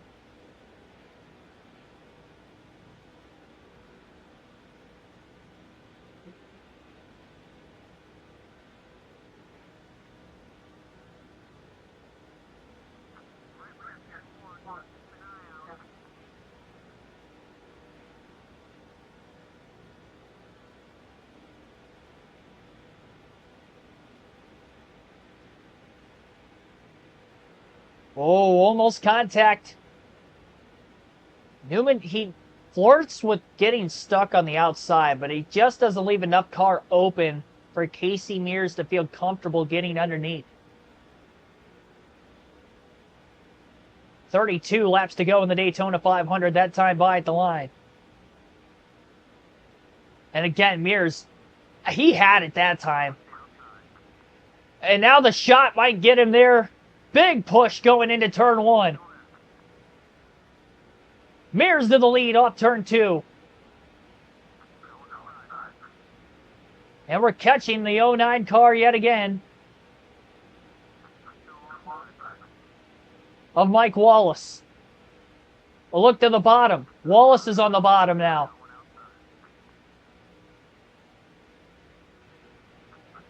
Casey Mears drives through. Mears leads the Daytona 500. 31 laps to go.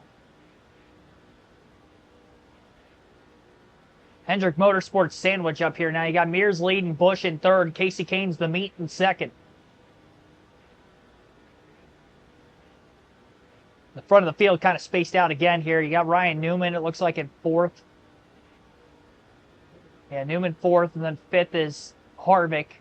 Kenseth is back to sixth yet again. I like Todd Gilliland up in seventh. Rookie Todd Gilliland. Joe Nemechek in the 13th car is in eighth. Ken Schrader's back to ninth. He was leading laps earlier. Jeff Green's back to 11th. He's really fallen over the course of this run.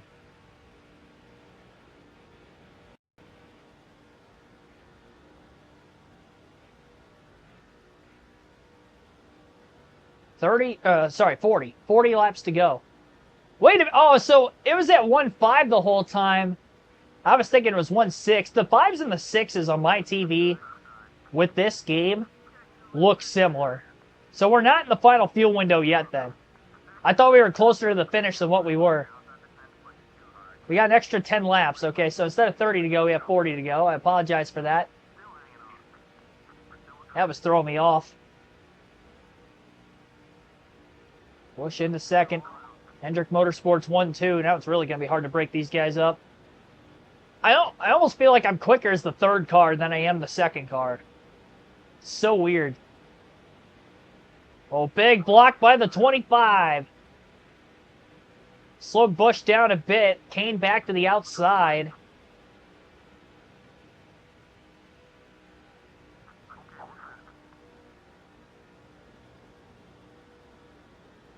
So I guess we're not going to pit the final 20 laps. Probably going to be just in the final 30. Easily still a one-stop race.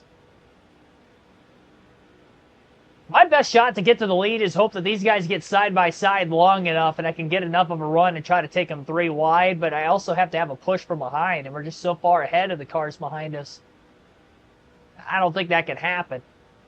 Or Mike Bliss slows both of them up and I get to the lead, which I almost did the one time. I couldn't quite clear Kenseth when he was leading. And that's when Busch ended up taking us 3 wide to the bottom, and he got by both of us.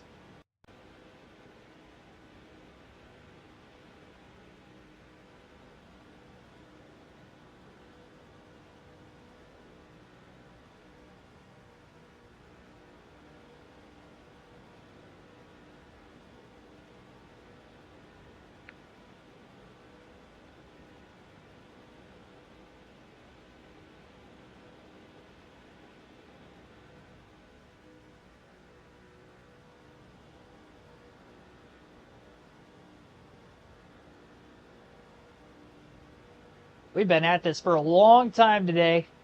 Just over 3 hours.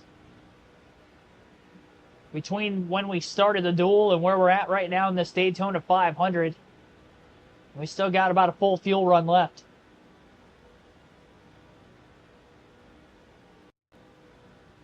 Six cautions in the Daytona 500. 4 of which in the first 50 laps. We had 3 in the first fuel run. Not as many as the race has gone on. The field's spread apart. We've already gone through a cycling of green flag stops on this run itself.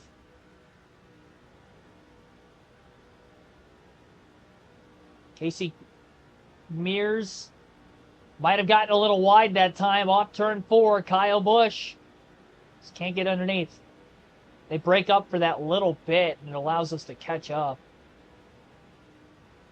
I think Mike Wallace might have pitted sometime recent, because I thought we were going to catch him within a few laps again, but then all of a sudden there isn't a white dot anywhere near us anymore. Oh, Busch might try the high side. Nothing there either. Newman's getting closer to us. The further that we kind of fall behind the 5, we're getting caught. I just got to keep in mind we still have one more pit stop. I'm not going to break away like I did in the duel. That just hasn't happened. I don't know if it's because there's just more cars. I get up to speed quicker, but man, they reel me in so quick.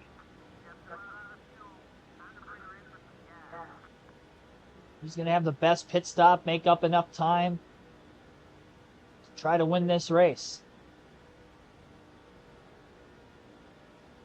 Again, it's Busch and Mears. 1-2 for Hendrick Motorsports.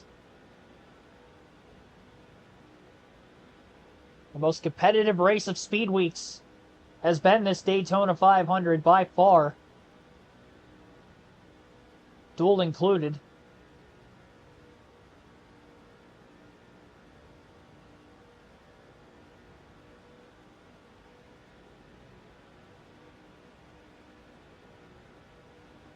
Maybe trying to get more of a pull off of Casey Mears rather than Kyle Busch.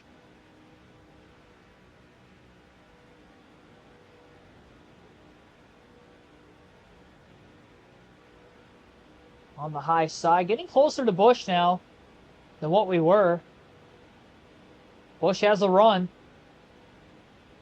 He's looking low. Casey gonna go with him. Big block! Accordion getting into the corner. First, we sucked to the back bumper of Busch in a minute. Now we've got 33 to go. This time by. Busch is there now. But he got out of the gas and let his teammate go. And so Casey Kane just couldn't close that gap to the 5 car quick enough. Another push. Near contact that time. Kyle Busch is underneath the 25 of Casey Mears. They are side by side for the lead here in the Daytona 500. And a big run coming from behind now by the 9 car of Casey Kane. Trying to figure out where to go to try to make this move himself, but it looks like Busch is going to be the one to clear in the middle of the corner. Unless Mears can get enough of a run off turn 4, but it's just not going to happen. And now Kyle Busch leads the 500.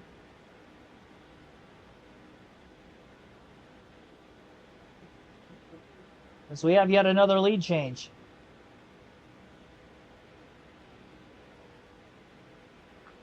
Oh! That didn't work. Way too much of the left rear. Way too much of Casey Mears' left rear. Mike Wallace is holding Kyle Busch up on the back straightaway, though. And as we enter turn 3. Oh, no. Mears going to get back by again.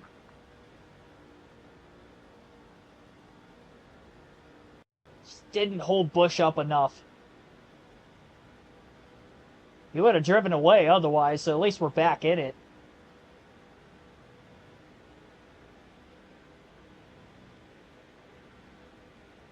Haven't seen any of the lead lap cars pit yet. Busch is way up there. Nowhere near the bottom that time.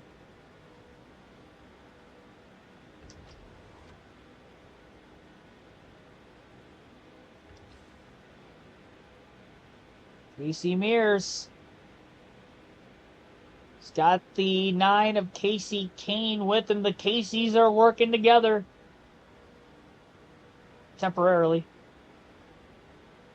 The Casey and Casey show. You've heard of the Kyle and Kyle show. We got the Casey and Casey show. Casey with a C and Casey with a K.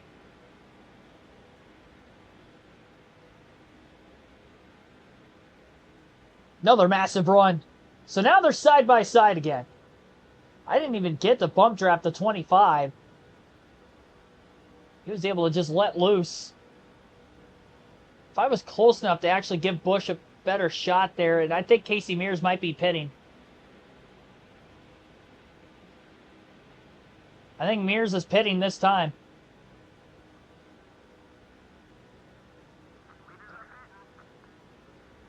I'm going to pit with him. I'm going to try to pit before the leaders this time. Oh, we're coming in hot. Speeding. Speeding on pit road. No tires now. I don't know if the tires are going to hold up to the end, but we got to have a fast enough pit stop. Way too fast on pit road entry that time for Casey Kane. I don't know if the tires are going to hold up to the end of the race, though. That's the only thing. But it's what's going to keep us in the race. 5-second penalty for speeding. We were nowhere close. We were up over 80 miles an hour onto pit road. Casey Mears is just behind us.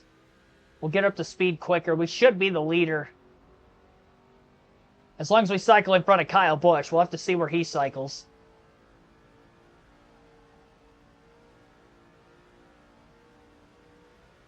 Gonna enter the racing surface a little early this time. Car on the older tires is getting loose down on the apron. Got a lapper, David Rudiman, right there behind us. Well, technically, I guess he'd be for position. Well, this is a gamble. Will these tires hold up to the finish?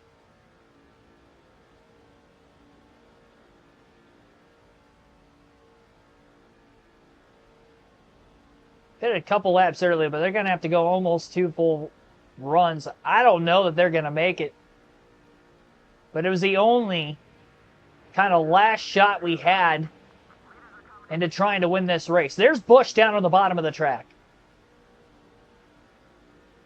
We have a drafting partner of David Rudiman right now, but I don't think he's pit yet. So this will help keep our speed up for a little bit. Fuel only was a Hail Mary call. I was planning on taking tires the whole time. And then we sped. By we, I mean I.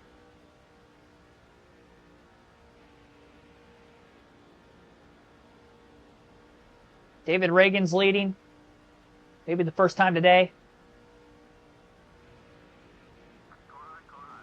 Cycle up to second, so we're only waiting on David Reagan to pit. There is Kyle Busch, I think, catching up behind us. Actually, it might be Casey Mears. That's Casey Mears.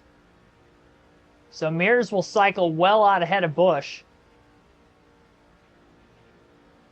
Rudiman, that pass was for position. No. Okay, so he's pitting this time. Rudiman is pitting this time. We just got to block. Yeah, we've got older tires right now. I don't know if we lose the lead, we're probably never going to get it back again. I think there's an extreme disadvantage we have on our tires right now.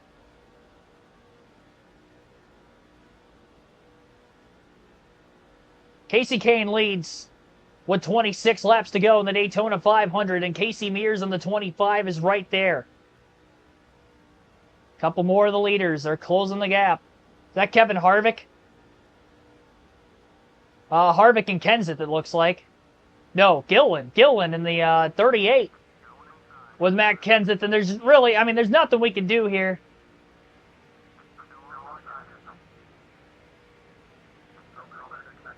An extreme tire disadvantage for Casey Kane.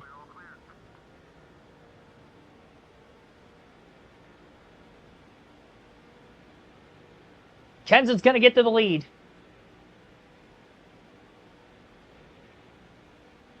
Trying to win the 500 from the pole is what Kenseth's trying to do. He was top 5 in his duel as well.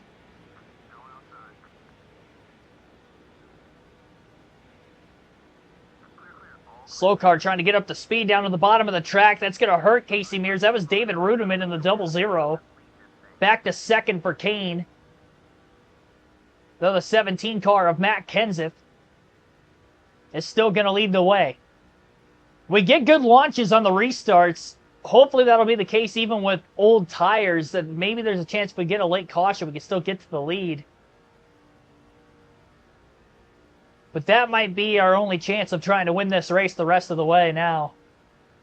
Not Matt DiBenedetto. Thanks for tuning in. Gotta love speed. Yeah. I blew it right there. I mean, well, I don't even know if that right rear is going to make it the rest of the race. Right rear is in the red. There's so many cars on the lead lap still, too.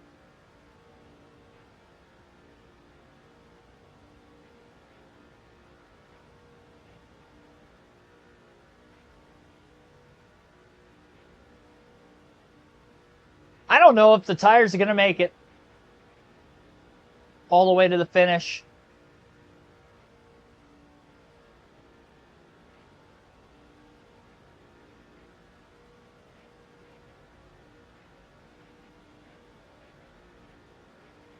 If we are going to get a caution, I hope it's really late.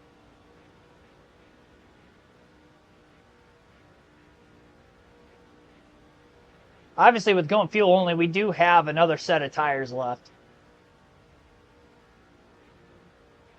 It's just a late audible.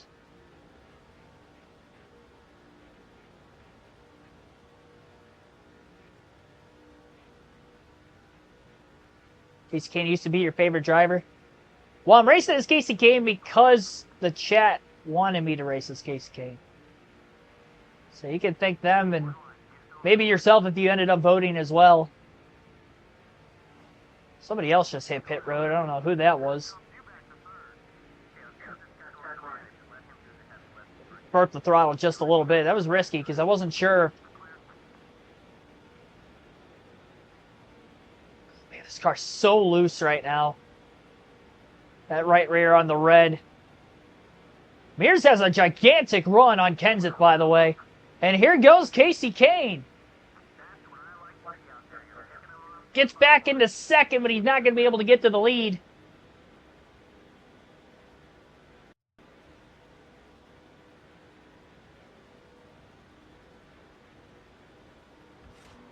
So close.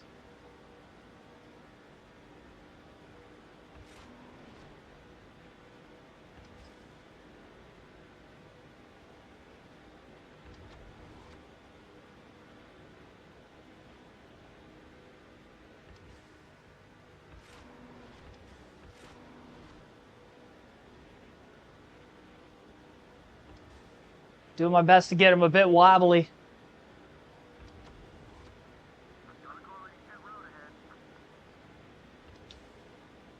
Car trying to get up to speed on the bottom of the track right now. That could hold up Kenseth, depending on when they get up to speed. I wonder if it's Mike Wallace. It is. It's Mike Wallace in the 09. Casey's going to try to lean on Kenseth as he tries to take the lead. They're sideways in the middle of the tri-oval, up against the wall. An aggressive move by Kane to try to get out in front. 20 to go in the Daytona 500.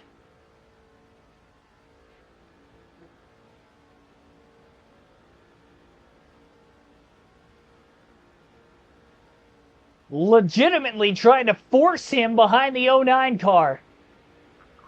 And a block barely on Gilliland. And back to the outside again, it's Kyle Busch in the 5, and Busch is going to get to the lead. It was all for naught. They held on for a half a lap.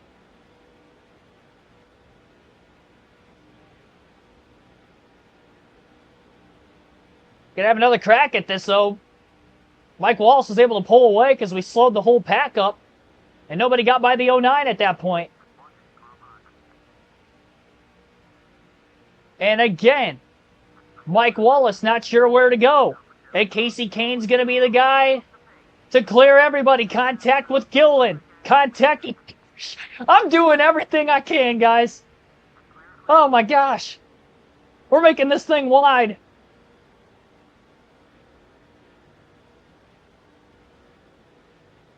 So weird. Mike Bliss gets speed. Like now he's at almost 200 miles an hour.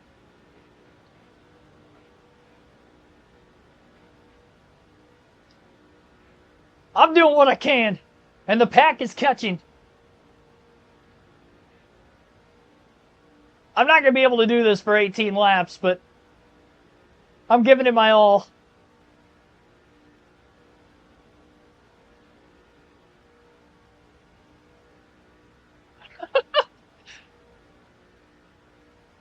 It's going to take a miracle. I don't even know if that right rear tire is going to make it either. The left rear hasn't gone in the red yet either. Oh, big contact. Big block on Casey Mears again. I'm all ready to wreck this thing. At this point... Oh! Busch! Now it's Gilliland.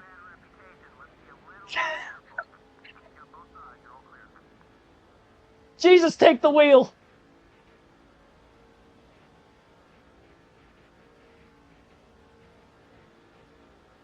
I think he kind of crowded me a little bit, but he might have been upset from before. Kenseth's back in it again. 17 laps to go. Mike Wallace is slowing up again. I don't know where to go. Mike, get out of the way. I was sideways because I was trying to pick a lane. I didn't know where to go. We're good.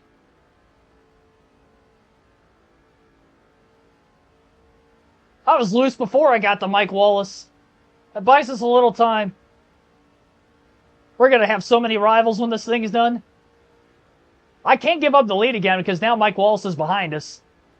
And we're probably not going to catch him the rest of the race. 16 laps to go in the Daytona 500. How is that only like 3 or 4 laps that we just ran there? I think I took the lead with 20 to go. I only got 4 cars for right now. The single file, just stay single file. It makes it so much easier for me to block. I get side by side like that when I'm on these older tires. I can't move the car where I want it to because it's just too free. It's too free going through the corners. I can move on the straightaways, but the corners is just... It's not wrecking loose, but it's loose.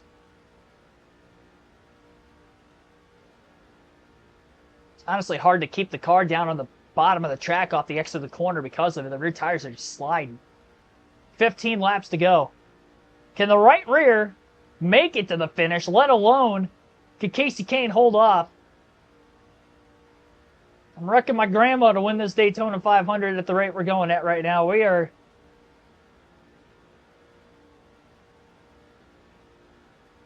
doing what we can. I'm so glad your car doesn't get as aero loose in this game as what it did in NASCAR 07 and the prior EA games when somebody get on your back bumper. Especially with a loose car already. I would have been out of control spinning at this point if this was 07. With somebody packed on my back bumper like Newman is right now. Kevin Harvick trying to replicate history and win this 2007 Daytona 500. It's been a long race too, so there's that. They're side by side for second again. I don't know who this is alongside Ryan Newman. Scared to look at the leaderboard and miss a block. Back straightaway. Harvick and Newman are down there on the bottom right now.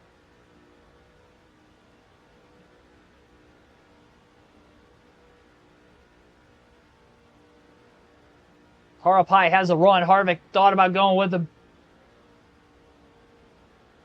Then Michael Waltrip. Waltrip's in 5th. Top 5 for Mikey. Kasey Kahne's got 13 long laps to go. That's Joe Nemechek. Front row Joe Nemechek going for the Daytona 500 victory. Gillen's still up here still. Kenseth's creeping back in again. He probably wants to kick my ass. Kyle Busch probably does too. I haven't seen him yet.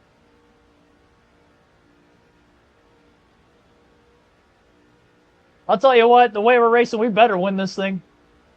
Make it worth it. Otherwise, we're just going to have rivals going into the next race.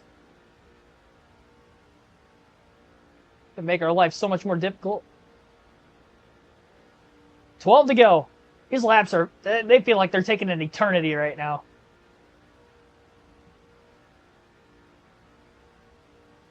And now they're side by side again, which this is where it gets hard for me to block. Got Michael Waltrip and Ryan Newman right there. Kevin Harvick in the 29s on the outside, but not enough of a push. And actually, Gillen slid in line between the 29 and the 12. Here's Mikey. Waltrip trying to go for his 3rd career Daytona 500 win. Kasey Kahne looking for his 1st. Kasey blocks. Entering turn 3. Oh, I got really loose going into 3 that time. Really loose. That left rear gets into the red. I don't know how I'm going to hold on to this thing because the right rear is bad enough. 11 to go. There are no cautions on the final lap if we do make it to the final lap. Halfway out of gas, but that's not an issue. It's so free on... Oh, geez. Now the left rear is in the red. Come on, right rear. I just hope the right rear makes it. I don't know if it's going to make it. I would imagine all 4 are going to be in the red before the right rear would blow, I would assume. 10 to go this time by. Waltrip didn't have enough of a run on the bottom. 3 wide for third. Harvick got underneath the 55. Nemechek's blocking the outside on Waltrip, who finds himself in front of the 12.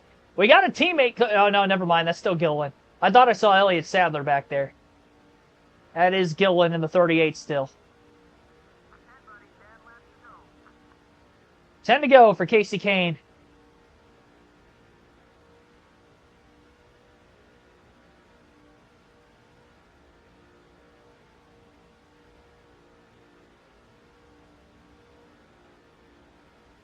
And Harvick's up to second. It's Mike Wallace one more time. I didn't think we would. I think that's him all alone on the track map. Unless that's somebody else. I kind of don't want to catch him again because that's just going to mess everything up, I feel like. Whoever the leader is always loses the lead every time we catch Mike Wallace, whether it's me or somebody else. Because he doesn't pick a lane. He just drives wherever the leader's at like he's racing for the lead, and he's actually like 40-plus laps down.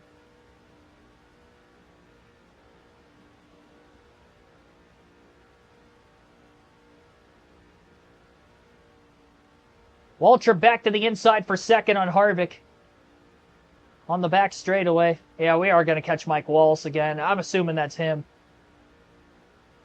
Mike Wallace needs to pick a lane. I swear, if I lose this race because of him, things are going to get gnarly again before the end of this race. I can promise you that. It's probably going to be when we catch him. Or if somebody's able to get a run on me.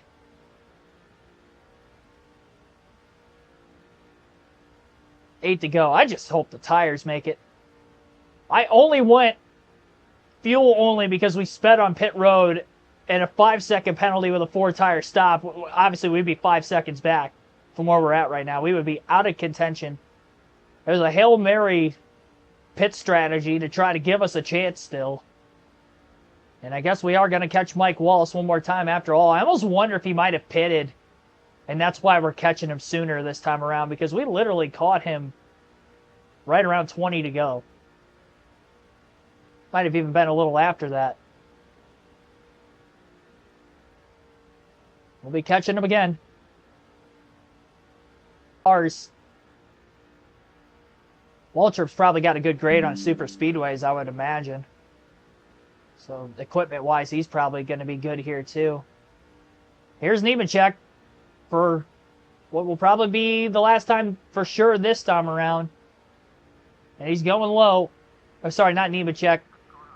The 09. All right, we got around him. Mike Wallace.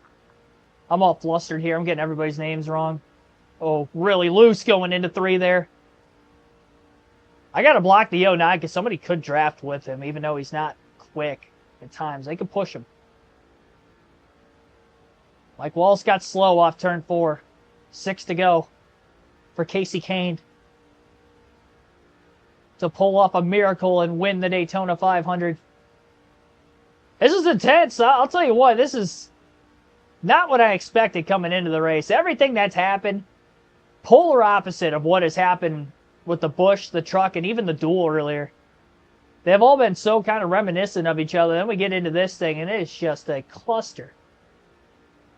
But in a way that is keeping everything so competitive, my mistake included, which was speeding on pit road on this final stop.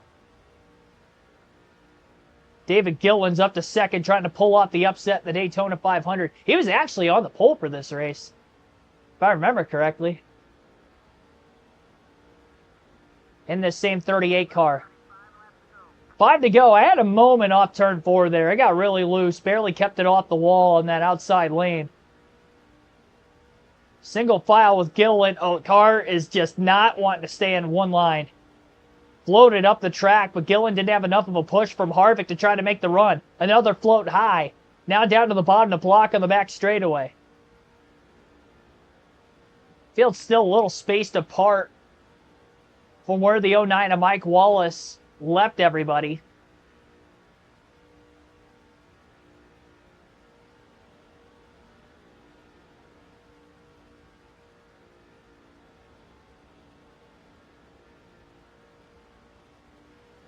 And Harvick underneath of Gillen, side by side with 4 to go at the line in the Daytona 500. Newman gets behind one of these guys.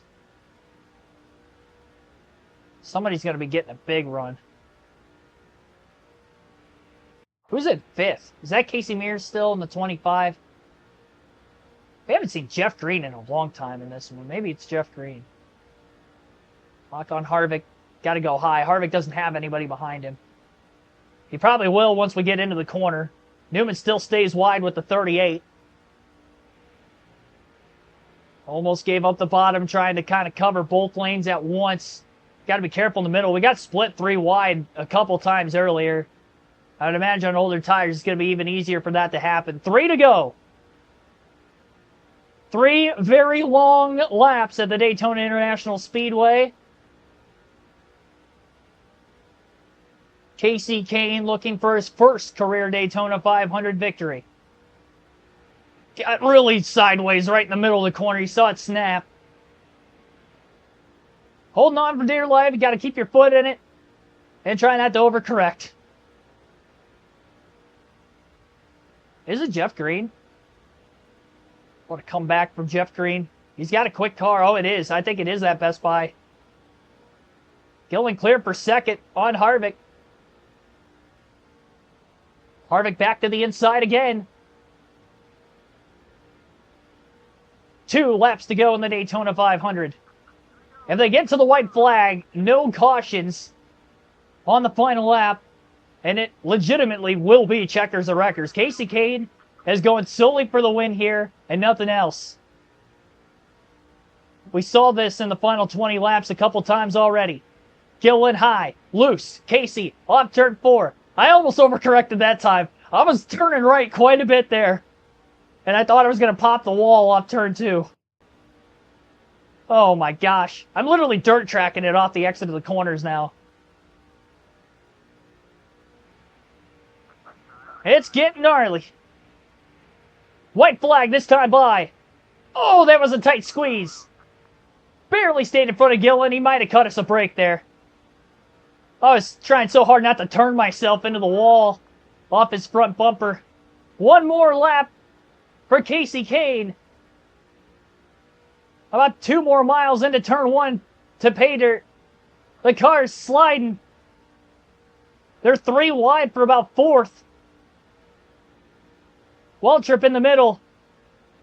He clears Newman up high. And they're back to side by side again. Jeff Green pulls out of line to make a move on Harvick. Lap car at the bottom, well out of the way. It's Busch. He blows an engine coming to the finish. 1 more corner to go. Oh, Gillen got a little wobbly there behind us. On the high side, his run must have stalled out then. The tires are going to make it. Casey Kane's going to survive. Through hell and back, he's going to win the Daytona 500. Let's go, baby. We had to fight for that one. Hell yeah. What a finish. How did the tires make it that whole final run? I honestly thought I was going to blow a tire with like 10 to go. I was really down.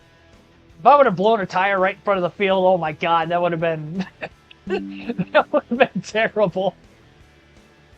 Not only we survived, but we won the race.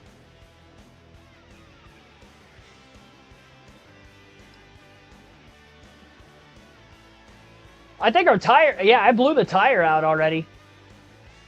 I can't even drive in a straight line anymore. I blew it out in the victory celebration. We didn't have much left in it. I just realized there's 2 Nextel Cup logos. I literally can't hold a straight line anymore. Oh my gosh.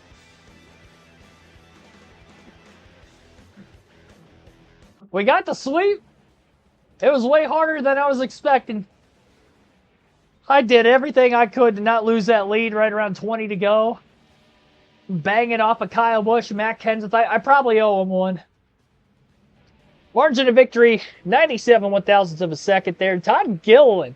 Sorry, I was saying Todd Gillen the whole time. David Gillen. Why didn't nobody corrected me in the chat? I was saying it was his son the entire time. David Gilliland in second. Kevin Harvick third. He led one lap just like in real life. It just wasn't the final lap. 37th. Even Gilliland started 33rd. All these guys up here. Waltrip 28th, 25th for Jeff Green. They all ended up in the top 5. So Waltrip 4th, Jeff Green 5th, Ryan Newman 6th. Matt Kenseth, 27 laps led from the pole, finished 7th. Joe Nemechek fell back. He was top 2, 3, final 5 laps, but he ended up 8th. Bobby Labonte 9th. Casey Mears fell to 10th there in that final fuel run to the finish. Our teammate Elliott Sadler, 18th. He led 8 laps today, started 39th. Really deep in the field. I thought he started way better than that. Oh, you know what? Scott Riggs started better. That's right. That was our teammate that was up towards the front. He did lead a lap before he departed from the race. Jamie McMurray, lap 3. Lap 26 for John Wooddale Jr., lap 46. AJ Allmendinger at lap 100. He had a quick car. He led 17 laps. Riggs at lap 112 blew up. That would have been Kurt Busch at lap 38 that blew an engine. Mike Wallace finished but many laps down with an engine issue of his own. Actually, he wrecked out. Mike Wallace did. He was in our way pretty much the entire race. Paul Menard blew an engine. Oh, that's tough. He had a quick car, led quite a few laps as well. Mark Martin blew up. Had a lot of engine failures today. Sterling Marlin blew up. Kyle Busch blew an engine coming to the checker there, going into 3. He ended up a lap down, but he did DNF. Led 12 laps. So we only had 32 cars. Well, technically, Wallace finished but many laps down. So we had 10 guys DNF in this Daytona 500. 10 of them DNF'd, 31 on the lead lap. We saw so many different leaders, 48 lead changes, 6 cautions, 158.53 mile per hour average race speed, 3 hours, 9 minutes, and 13 seconds total time on the race. Didn't realize you were saying Todd. Yeah, I said Todd, I think, the entire time. Maybe I definitely remember saying Todd several times. Maybe I wasn't saying it the entire time, and I might have said David. But yeah, I was saying Todd Gilliland, I know for a fact, throughout this race. I was surprised nobody corrected me in the chat. That's what happens with these work night streams. Been up since 4:40 in the morning. It was a late one. We usually don't do the cup races for that reason, middle of the week, but the 500 was next. I didn't want to do the other Speed Week races for the Busch and the Truck Series and then have to wait on the 500 until Friday, so here we are. Yeah, I mean, they got the same last name. What a finish.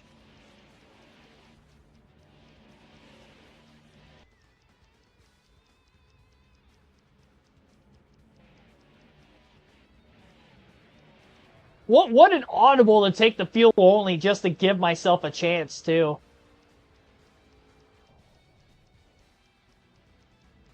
Fuel only to give myself the chance and not be 5 seconds off the lead, just hoping the tires would make it to the end. I take 4 tires there. It's tough to tell if the field would have bunched together as much as they did at the finish if I wasn't the one leading, just with being on the older tires and holding everybody up.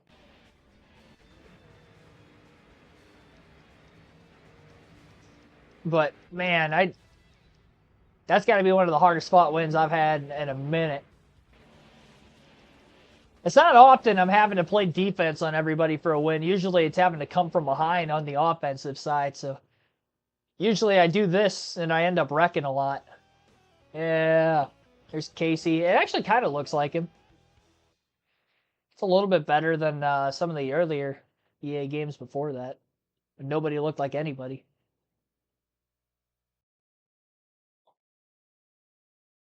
I don't like how the Dodge emblem was not on his fire suit. California will be the next one.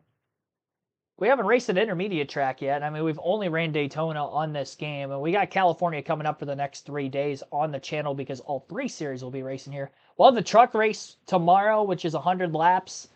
Busch series will be on Thursday.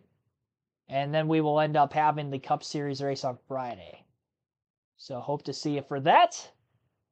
Point standings obviously is going to be based off of where you finished in the race, so we will be leading in points for all three series. And again, top 12 make the chase in the Cup Series season-long points formats for the Busch and the Truck.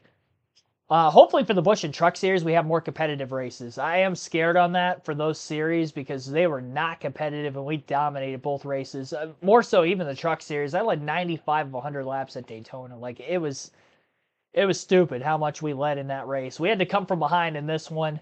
We were able to scratch a claw and get our way up there by the finish. And as far as the Busch Series goes, it was a good race until the second half, and then we really started to pull away there. So, yeah, I just hope it's competitive. Obviously, the Cup Series is going to be competitive, and I think that's because we're not quite in the top echelon of car like we are with the lower series, driving as Truex in the Busch Series, who is a two-time champion, and Mike Skinner, who's a former multi-time truck champion as well. So, that's probably why, if I had to guess, it was more of a struggle in the Cup race at Daytona today, on top of the incidents. Because even before the incident I was involved in, we only led like 20 laps out of the first 100 and something. So we definitely didn't go on our way to leading the most laps until the back half of this race when we were able to kind of maintain track position a little bit better.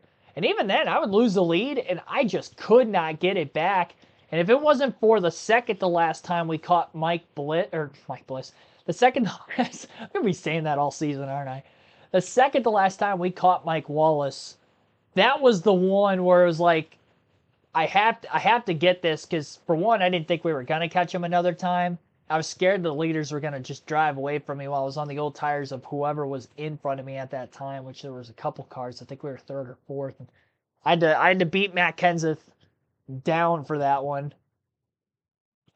Very aggressive. You don't see me doing that kind of stuff too often. But I knew that was going to be what it took to win the race. I knew my car, there wasn't anything car-wise to be able to sustain the speed to not only keep up with the leaders, but to make a pass on them. Because even when we had equal tires before that, it was tough with the faster cars like Kenseth and Busch and Mears with being a Hendrick car. I just could not pass them when they were the top couple, and I was mired back in third and fourth the whole time. So on the old tires, yeah, it was definitely going to be impossible. And luckily, we were able to get by, I wouldn't say unscathed, but not as cleanly as I could have either. I won the race. That's all that matters in the end. Thanks for watching. It was a wild one. We'll probably see more wild races along the way, for better or for worse, I'm sure, with this game. I've heard a lot with it. Excited to see what we get over the coming months. So California Truck Series tomorrow, 6 p.m. Eastern. I'll have the community tab stream schedule for the next few days. With that, have a good night, everybody.